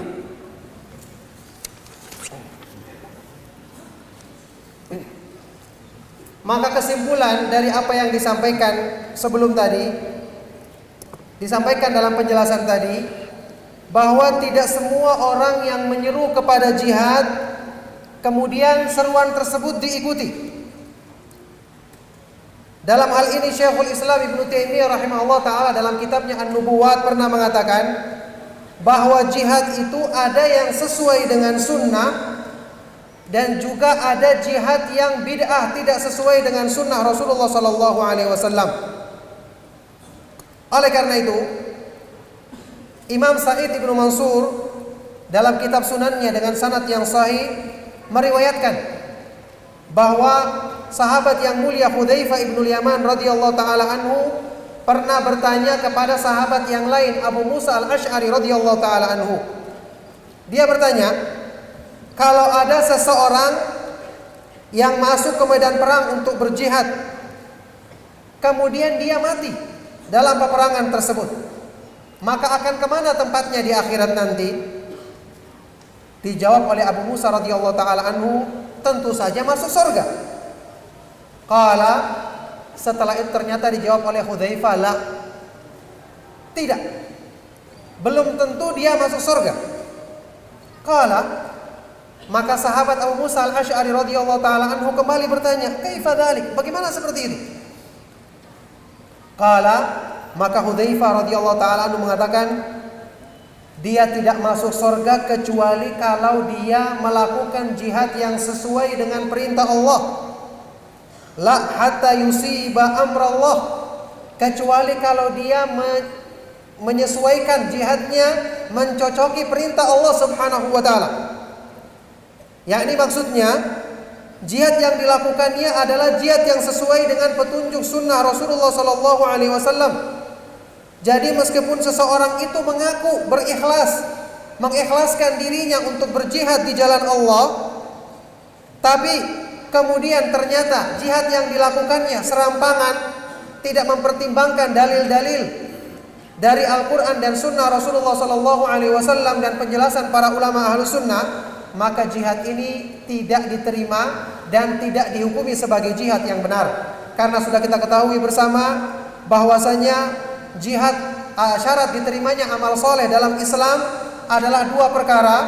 Yang pertama, amal tersebut dilakukan dengan ikhlas, mengharapkan keridhaan Allah Subhanahu wa taala semata-mata. Dan yang kedua, amal tersebut sesuai dengan petunjuk sunnah Rasulullah sallallahu alaihi wasallam. Oleh karena itu sahabat yang mulia Ibnu Mas'ud radhiyallahu taala anhu pernah mengatakan, demi Allah, sungguh aku pernah melihat orang-orang Khawarij yang berperang, para pemberontak, orang-orang Khawarij yang berperang, tapi mereka melakukan peperangan yang tidak sesuai dengan sunnah Rasulullah sallallahu alaihi wasallam. Oleh karena itu, kita perhatikan di sini para sahabat membedakan antara jihad yang sesuai dengan syariat dan jihad yang asal-asalan tidak sesuai dengan sunnah Rasulullah SAW, untuk kita mengambil pelajaran darinya. على كل حال الكلام في هذا كبير وكثير في مسائل الجهاد، والفتن اليوم كثيرة جدا مع الأسف، ودخول شبابنا فيها بلا وعي وعلم، وقد يكون بعضهم مخلصا لكنهم في حقيقة الأمر يفسدون أكثر مما يصلحون. فمن الجهاد البدعي أن يخرج المرء عن سلطانه، ولي أمره، رئيسه، ملكه، بادعاء أنه طاغوت أو يحكم بغير ما أنزل الله أو كذا وكذا وكذا إلى غير ذلك من الأحكام التي العلماء أنفسهم لم يقولوا بقولهم. هذا من الجهاد البدعي. يكفيكم أن مسلما رحمه الله روى في صحيحه عن أبي هريرة رضي الله عنه قال: قال رسول الله صلى الله عليه وآله وسلم: من خرج من الطاعة وفارق الجماعة فمات فميتته جاهلية. تأملوا، هذا خرج ومات، سمى النبي صلى الله عليه وسلم ميتته جاهلية، ما يدلكم على أنه ليس كل من يقدم دمه في سبيل الله يقال إنه مات حقيقة في سبيل الله وكان له وسام المجاهد. لا، قال من خرج من الطاعة، طاعة رئيسه، ولم يعترف به كما يفعلون اليوم، يدعون الخلافة وينكرون ويتجاهلون جميع الدول الإسلامية، كلها منقوضة كافرة عندهم، ويدعون الخلافة وهم لا دولة لهم بعد إلى الآن ولا قوة لهم، وإنما هم في أيدي الغرب يلعب بهم، يضرب بهم الإسلام كما لا يخفى على الأذكياء. قال من خرج من الطاعة أي طاعة ولي أمره، وفارق الجماعة أي أثار الفوضى في الشعب بأن يحرض على هذا الحاكم. إذا مات هذا الإنسان يموت ميتة جاهلية، نسأل الله السلامة.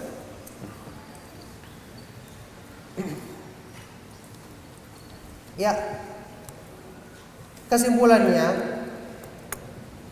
pembahasan tentang masalah ini sangat panjang dan juga fitnah yang terjadi saat ini juga sangat banyak tersebar di mana-mana, dan sungguh sangat disayangkan beberapa di antara para pemuda yang mereka itu masuk ke dalam fitnah ikut membahas atau membicarakan fitnah tersebut tanpa ilmu, tanpa bertanya kepada orang-orang yang berilmu, sehingga menjadi sebab kerusakan yang mereka timbulkan tentu lebih banyak daripada keharapan, daripada kebaikan yang mereka sangka.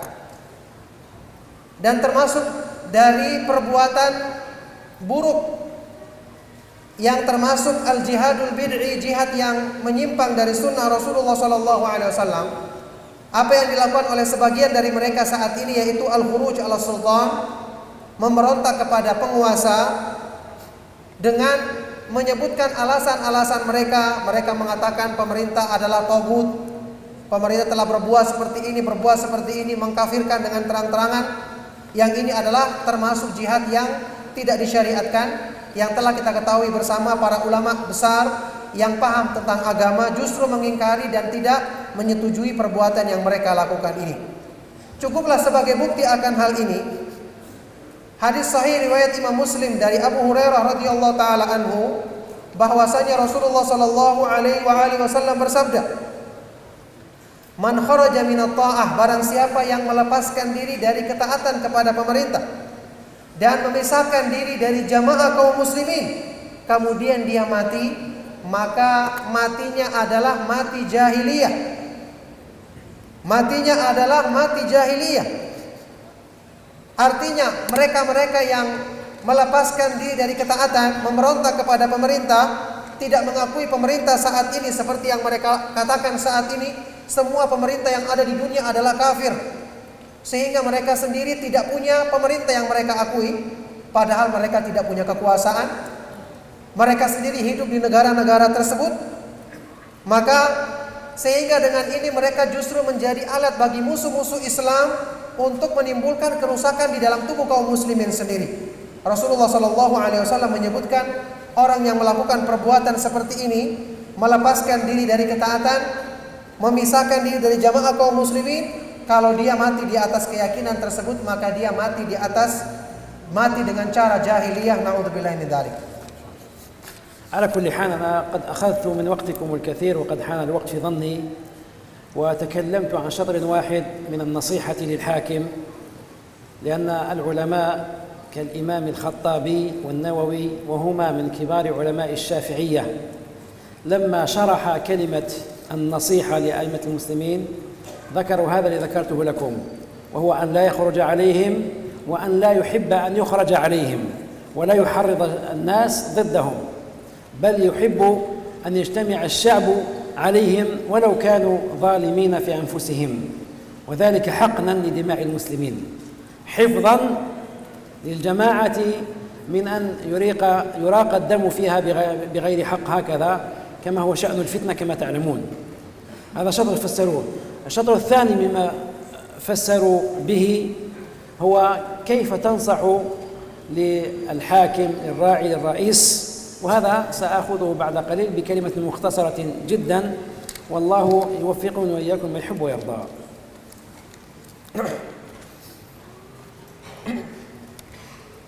Kemudian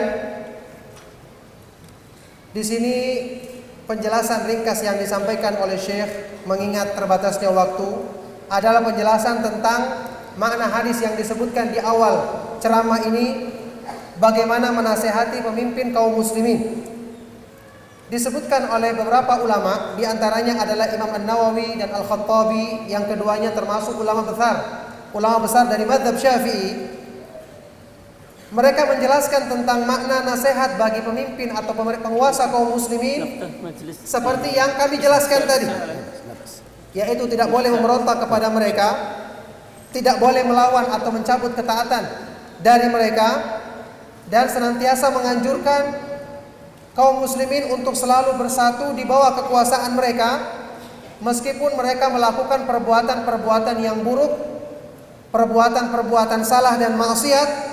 Ini semua dalam rangka menjaga agar tidak tertumpah darah kaum muslimin, tidak terjadi pembunuhan, tidak terjadi kekacauan yang tentu akibat buruknya akan kembali kepada kita sendiri. Kemudian juga dalam penjelasan ini Syekh akan menambahkan penjelasan ringkas tentang bagaimana lebih rincinya untuk menyampaikan seorang masyarakat, seorang rakyat menyampaikan nasihat kepada penguasa dalam penjelasan yang beliau akan sampaikan ini. أما طريقة نصحه وإرشاده كتب الإمام ابن أبي عاصم رحمة الله عليه في كتابه السنة فبوب قائلا باب كيف نصيحة الرعية للراعي باب كيف نصيحة الرعية للراعي ثم أسند بالإسناد الذي صححه الشيخ الألباني رحمه الله وغيره أن أحد الولاة المسؤولين وهو عياض بن غنم كان صحابيا رضي الله تعالى عنه عياض بن غنم عاقب رجل عقوبة في ظن من حضرها أنه كان لا يستحقها فقام إليه رجل يدعى هشاما فقال له أما سمعت رسول الله صلى الله عليه وسلم يقول أشد الناس عذابا يوم القيامة أشدهم عذابا للناس في الدنيا ينكر عليه يقول عاقبت هذا وعذبته عذابا ما يستحق هذا العذاب كله يقول النبي صلى الله عليه وسلم أشد الناس عذابا يوم القيامة أشدهم عذابا للناس في الدنيا فقال عياض وأنت أما سمعت رسول الله صلى الله عليه وسلم يقول من أراد أن ينصح لذي سلطان فلا يبدي له علانية ولكن يأخذ بيده في خلوة ولينصح له فإن قبل منه فذاك وإلا كان قد أدى الذي عليه قال صدقت تأملوا لما رآه نصحه أمام الناس والحكام المسؤولين يا إخواني لا ينصحون أمام الناس أنت إذا نصحك ناصح أمام الناس أخذك الكبر وغضبت فكيف بحاكم من عادته أن يأمر ولا يؤمر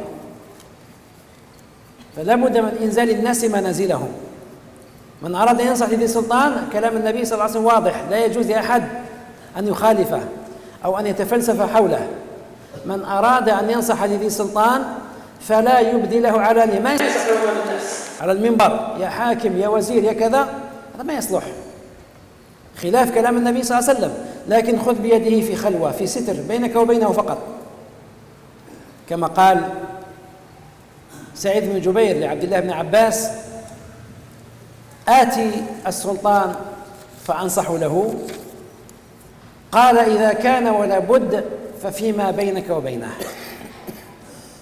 قال آتي السلطان فأنصح له قال إذا كان ولا بد ففيما بينك وبينه هكذا كان الصحابة رضي الله تعالى عنهم يفعلون والحمد لله رب العالمين.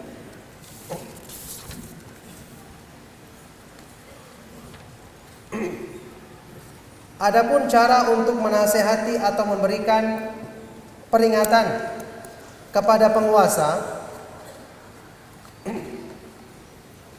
adalah seperti yang dijelaskan oleh Imam Ibnu Abi Asim dalam kitab beliau As-Sunnah, dalam bab khusus yang beliau terangkan tentang masalah ini, bab kaifa nasihatur ra'iyati lirra'i, bagaimana masyarakat atau seorang masyarakat menasihati penguasanya.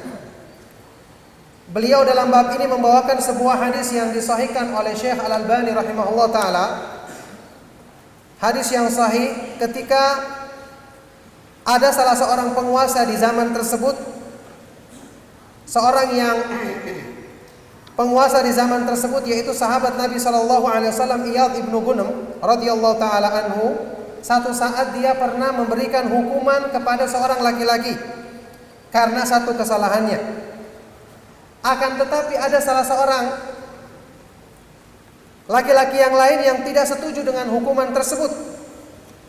Dia merasa laki-laki yang dihukum ini tidak berhak mendapatkannya. Akhirnya dia menegur penguasa ini di depan umum terang-terangan. Dia mengatakan, apakah kamu tidak pernah mendengar Rasulullah SAW bersabda bahwa asyadun nasi adaban, orang yang paling keras siksaannya pada hari kiamat adalah orang yang paling keras menyiksa manusia di dunia. Mendengar ini, sahabat Iyad ibnu Gunum kemudian mengatakan kepadanya, kamu sendiri apakah kamu tidak pernah mendengar Rasulullah Shallallahu Alaihi Wasallam bersabda, barang siapa yang ingin menasihati seorang penguasa, maka janganlah dia menyampaikannya terang-terangan di depan umum, tapi hendaknya dia mengambil tangannya, membawanya di tempat tersendiri. Setelah itu dia menyampaikan nasihat tersebut. Kalau diterima, maka itulah yang diharapkan. Tapi kalau dia tidak menerimanya, maka sungguh dia telah menunaikan kewajiban yang diwajibkan baginya. Maka orang ini pun mengatakan, sodakta, benar apa yang kamu ucapkan. Kita perhatikan, tentu saja sahabat ini mengingkari ucapan orang tersebut karena dia menyampaikan nasihat terang-terangan di depan umum, yang secara tabiatnya manusia akan sulit menerimanya. Kita sendiri masing-masing dari kita, seandainya kita ditegur di depan umum, dinasehati, dibuat kita merasa dipermalukan di depan umum, kita akan tersinggung dan tidak akan menerima nasihat tersebut. Apalagi seorang penguasa yang punya kedudukan, yang dia terbiasa memerintah, terbiasa tentunya dihormati, maka bukan merupakan adab yang baik, bukan merupakan tindakan sopan santun yang benar ketika kita menyampaikannya di depan umum, didengar orang lain, yang kemudian menjadikan harga dirinya tersinggung. Maka di sini hendaknya kita menempatkan masing-masing manusia sesuai dengan kedudukan dan keadaan mereka masing-masing. Oleh karena itu, hadis Nabi Shallallahu Alaihi Wasallam di sini adalah pernyataan yang sangat tegas, yang tidak bisa lagi dipalingkan, tidak butuh lagi untuk ditafsirkan macam-macam. Beliau mengatakan, fala yubdihi alaniyatan. Sampaikan nasihat tersebut jangan terang-terangan, jangan di depan umum. Ini perbuatan menyampaikan terang-terangan di depan umum bukanlah merupakan nasihat yang baik, bukanlah cara untuk menegur dengan cara yang baik, karena ini tentu akan menimbulkan keburukan-keburukan yang lebih besar. Oleh karena itulah dalam sebuah athar yang lain, ketika salah seorang tabi'in yang mulia, Sa'id ibnu Jubair rahimahullah ta'ala, berkata kepada Ibnu Abbas radhiyallahu ta'ala anhuma, apakah aku boleh datang kepada para penguasa untuk menasehati mereka? Maka Ibnu Abbas radhiyallahu ta'ala anhu mengatakan, in kana labud, kalau memang itu harus kamu lakukan, maka jadikanlah nasihat tersebut hanya antara dirimu dengan dirinya, dan jangan dilakukan secara terang-terangan di depan umum. هذه خلاصة ما أحببت أذكر به إخواني، نظرا لضيق الوقت نكتفي بهذا، وإنما أذكر الإخوة الحضور وهم أهل لكل خير إن شاء الله تعالى، وأشكركم على حرصكم وحضوركم وحسن استماعكم. أذكرهم جميعا أنكم بارك الله فيكم سمعتم أن طرقنا هذا الموضوع بآيات من القرآن، أحاديث عن النبي صلى الله عليه وسلم، آثار عن السلف الصالح. ما عندنا فلسفة ولا كلام يمينا أو شمالا، وقلنا هذا يعلم الله ما في قلوبنا، لا نريد بذلك إرضاء شخص معين أو إرضاء حكومة معينة، وإنما كما قال ربنا عز وجل والله ورسوله أحق أن يرضوه إن كانوا مؤمنين.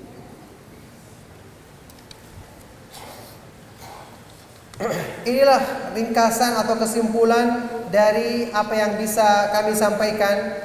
Karena mempertimbangkan waktu yang sangat sedikit, maka kami mengucapkan jazakumullah khairan, terima kasih kepada para hadirin sekalian, yang insyaallah antum semua adalah orang-orang yang dimudahkan kebaikan dan taufik dari Allah Subhanahu wa taala dalam segala kebaikan. Setelah kalian mendengarkan penjelasan dalam ceramah ini, yang kami bawakan hanyalah ayat-ayat Al-Quran, hadis-hadis Rasulullah sallallahu alaihi wasallam, dan ucapan serta kisah-kisah dari para ulama, para sahabat, dan para ulama yang mengikuti jalan mereka dengan baik. Kami tidak menyampaikan ucapan-ucapan yang bersumber dari diri kami sendiri, penafsiran-penafsiran yang tidak jelas asal-usulnya, tapi yang kami sampaikan cuma dalil-dalil tersebut. Juga kami sampaikan semua ini bukan dalam rangka mencari atau menjilat siapapun, bahkan bukan untuk menjilat pemerintah sebagaimana yang mereka sangka, tapi yang kami kehendaki hanyalah untuk mencari keridhaan Allah, berusaha untuk mengikuti petunjuk Rasulullah sallallahu alaihi wasallam. Allah Subhanahu wa taala berfirman dalam Al-Qur'an, wallahu wa rasuluhu ahaqqu an yurduhu in kanu mu'minin. Allah dan Rasulnya lebih pantas untuk dicari keridhaannya jika mereka adalah orang-orang yang beriman.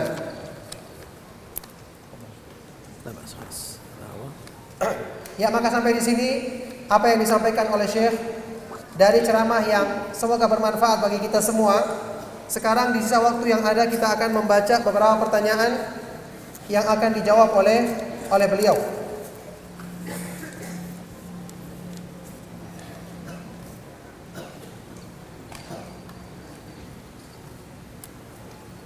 Hadza sa'il yaqul, saya baca dulu terjemahnya. Apakah hakikat ISIS sesuai dengan syariat Islam? Adakah kewajiban baiat kepada khalifah tersebut? Ma huwa haqiqatu ma yusama bi daulatil Islam lil Iraq wa Suria wa hal tajibu al bai'atu li hadhihi al jamaah? Barakallahu fikum. أظن سبق الجواب في كل هذه المحاضرة وبينا لكم بأن لكم في أعناقكم بيعة لرئيسكم، فكل رئيس ما دام مسلما في أي بلد ولو كان هذا الرئيس مقصرا ما دام مسلما فمن خرج عن طاعته أي نقض بيعته وبايع غيره فقد خلع ربقة الإسلام من عنقه كما أخبر بذلك النبي صلى الله عليه وسلم ويموت ميتة جاهلية. Ya, jawaban tentang pertanyaan ini telah jelas sebenarnya diterangkan dalam ceramah tadi, bahwasanya setiap orang muslim wajib untuk melakukan baiat terhadap pemerintahnya sendiri. Bagi setiap muslim maka dia wajib berbaiat mentaati pemerintah yang ada di negaranya sendiri, meskipun mereka melakukan berbagai macam kekurangan-kekurangan sebagaimana manusia yang bisa benar dan bisa salah. Jadi selama itu adalah pemerintah muslim yang memiliki kekuatan dan kekuasaan untuk menjaga keamanan bagi masyarakatnya, maka wajib untuk kita taati sebagaimana yang dijelaskan tadi, karena disebutkan dalam hadis-hadis yang sahih orang yang melepaskan ketaatan dari mereka, maka disebutkan dalam sebagian hadis yang sahih faqad khala aribqatal Islam min unuqi, dia telah melepaskan ikatan Islam dari lehernya. Juga hadis yang lain, orang tersebut kalau mati maka matinya adalah mati jahiliyah. Maka inilah yang harus dilakukan oleh orang-orang muslim. Nah,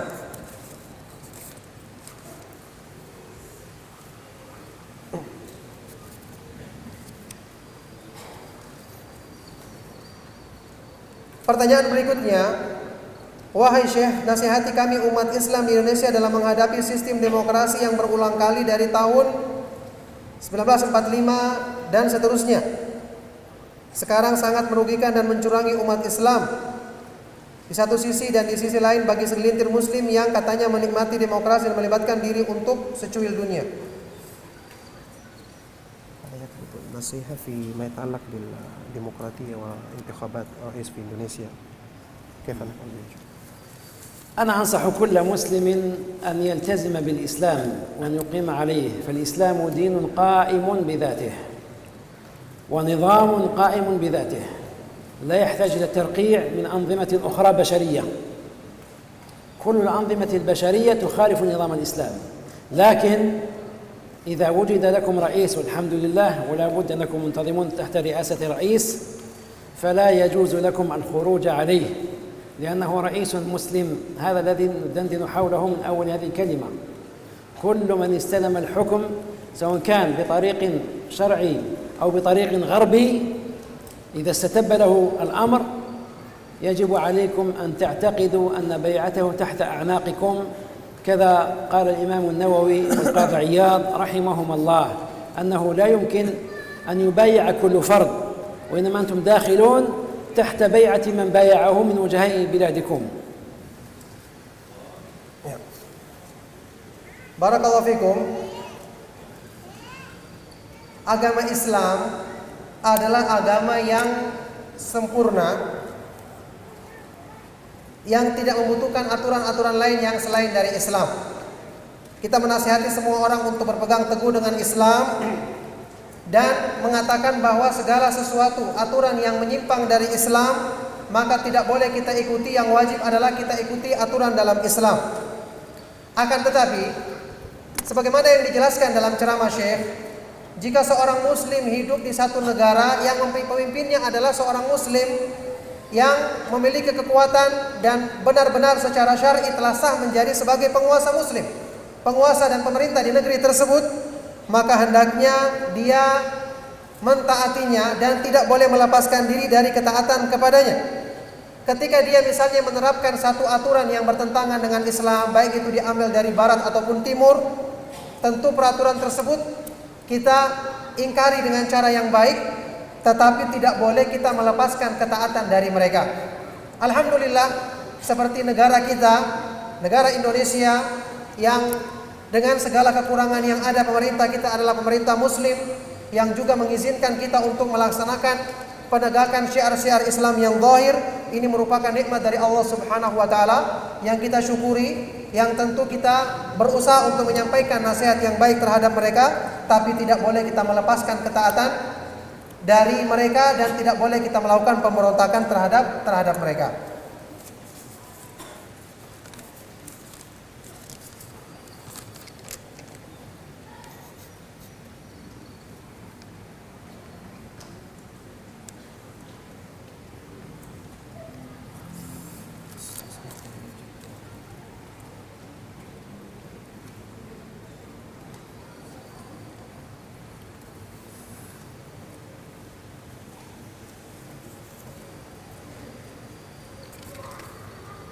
كل سؤال مضى في الكلمة لا داعي إليه وأخبرهم كل سؤال مضى في الكلمة فلا داعي إليه. Ya, ini pertanyaan-pertanyaan yang tadi dirasa sudah dijawab dalam penjelasan ceramah Syekh, maka tidak perlu kami bacakan lagi.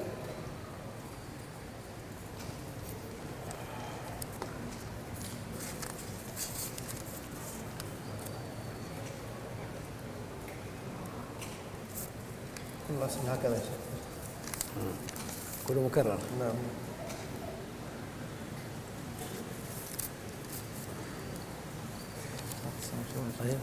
هل البقاء في إندونيسيا يعتبر الرضا بالطاغوت؟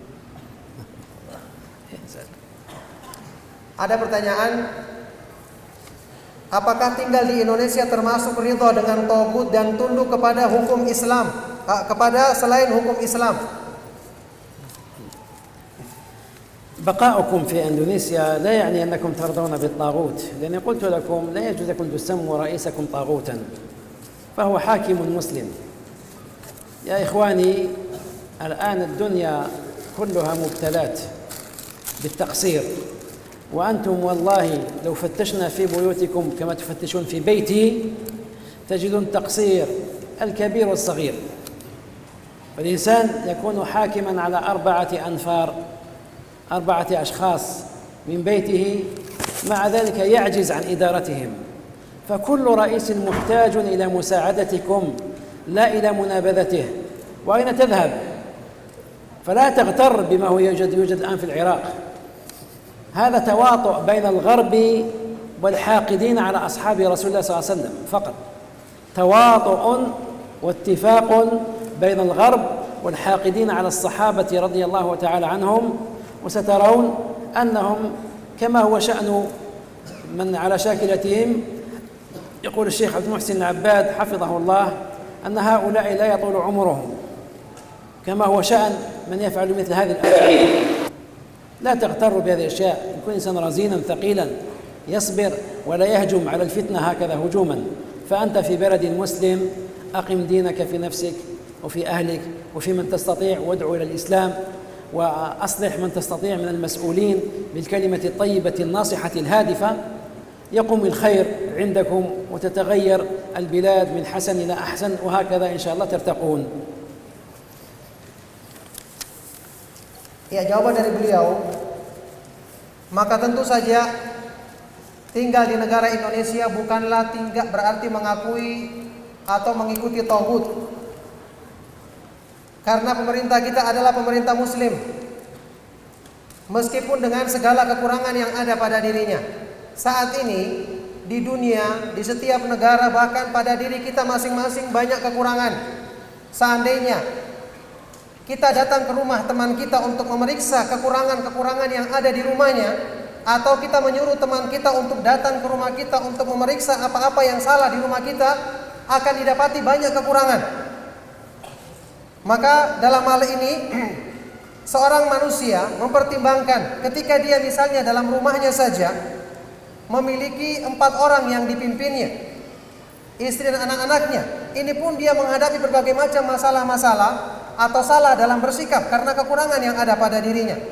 Maka setiap pemimpin membutuhkan bantuan, bukan untuk kita lawan atau kita memeranginya. Kita bantu dia, kita nasihati dia untuk bisa menegakkan agama Allah Subhanahu wa taala.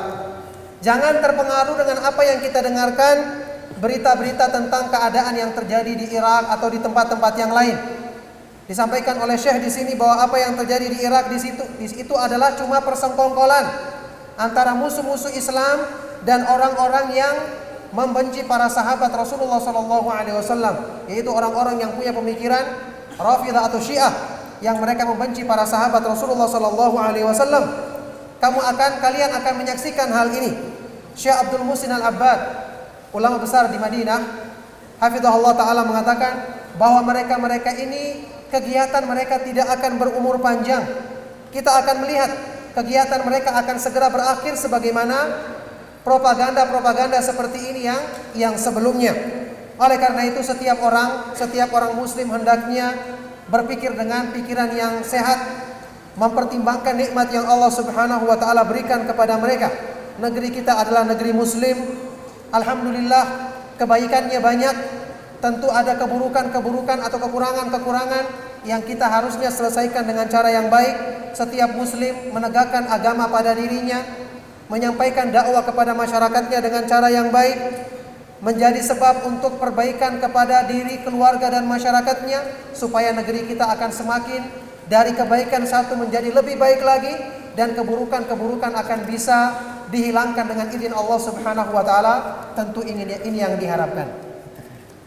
اللهم اقسم لنا من خشيتك ما تحول به بيننا وبين معصيتك، ومن طاعتك ما تبلغنا به جنتك، ومن اليقين ما تهون به علينا مصائب الدنيا، ومتعنا اللهم بأسماعنا وأبصارنا وقوتنا أبدا ما أحييتنا، واجعله وارث منا، واجعل الآخرة الجنة هي دارنا، ولا تجعل الدنيا مبلغ علمنا. وأسألك اللهم أن تنصر الإسلام والمسلمين، وأن تنجي المستضعفين من المؤمنين في كل مكان، في بلاد الشام وفي فلسطين، وأن تقوي المسلمين حتى يستعيدوا ذلك البيت المسجد الأقصى إليهم، وأن تكبت عدوك وعدوهم، والله ولي التوفيق. وصلى الله وسلم وبارك على نبينا محمد وعلى آله وصحبه أجمعين، والسلام عليكم ورحمة الله وبركاته. Kemudian Syekh menutup ceramah beliau dengan berdoa kepada Allah Subhanahu wa taala menganugerahkan kepada kita semua ketakwaan, ketakutan untuk melakukan perbuatan maksiat kepadanya, keyakinan untuk menjadikan ringan urusan atau musibah-musibah dalam urusan dunia yang kita hadapi, juga memohon kepada Allah Subhanahu wa taala agar dijadikan tempat kembali kita adalah surganya yang penuh dengan kenikmatan. Kemudian juga Syekh memohon kepada Allah Subhanahu wa taala agar memberikan pertolongan kepada orang-orang muslim yang tertindas, baik itu yang ada di Syam, yang ada di Palestina dan di negeri-negeri kaum muslimin lainnya, dan Allah Subhanahu wa taala menghancurkan musuh-musuh Islam dan kaum muslimin serta mengembalikan Masjidil Aqsa ke pangkuan kaum muslimin. Maka demikianlah kami akhiri acara ini, semoga bermanfaat bagi kita semua.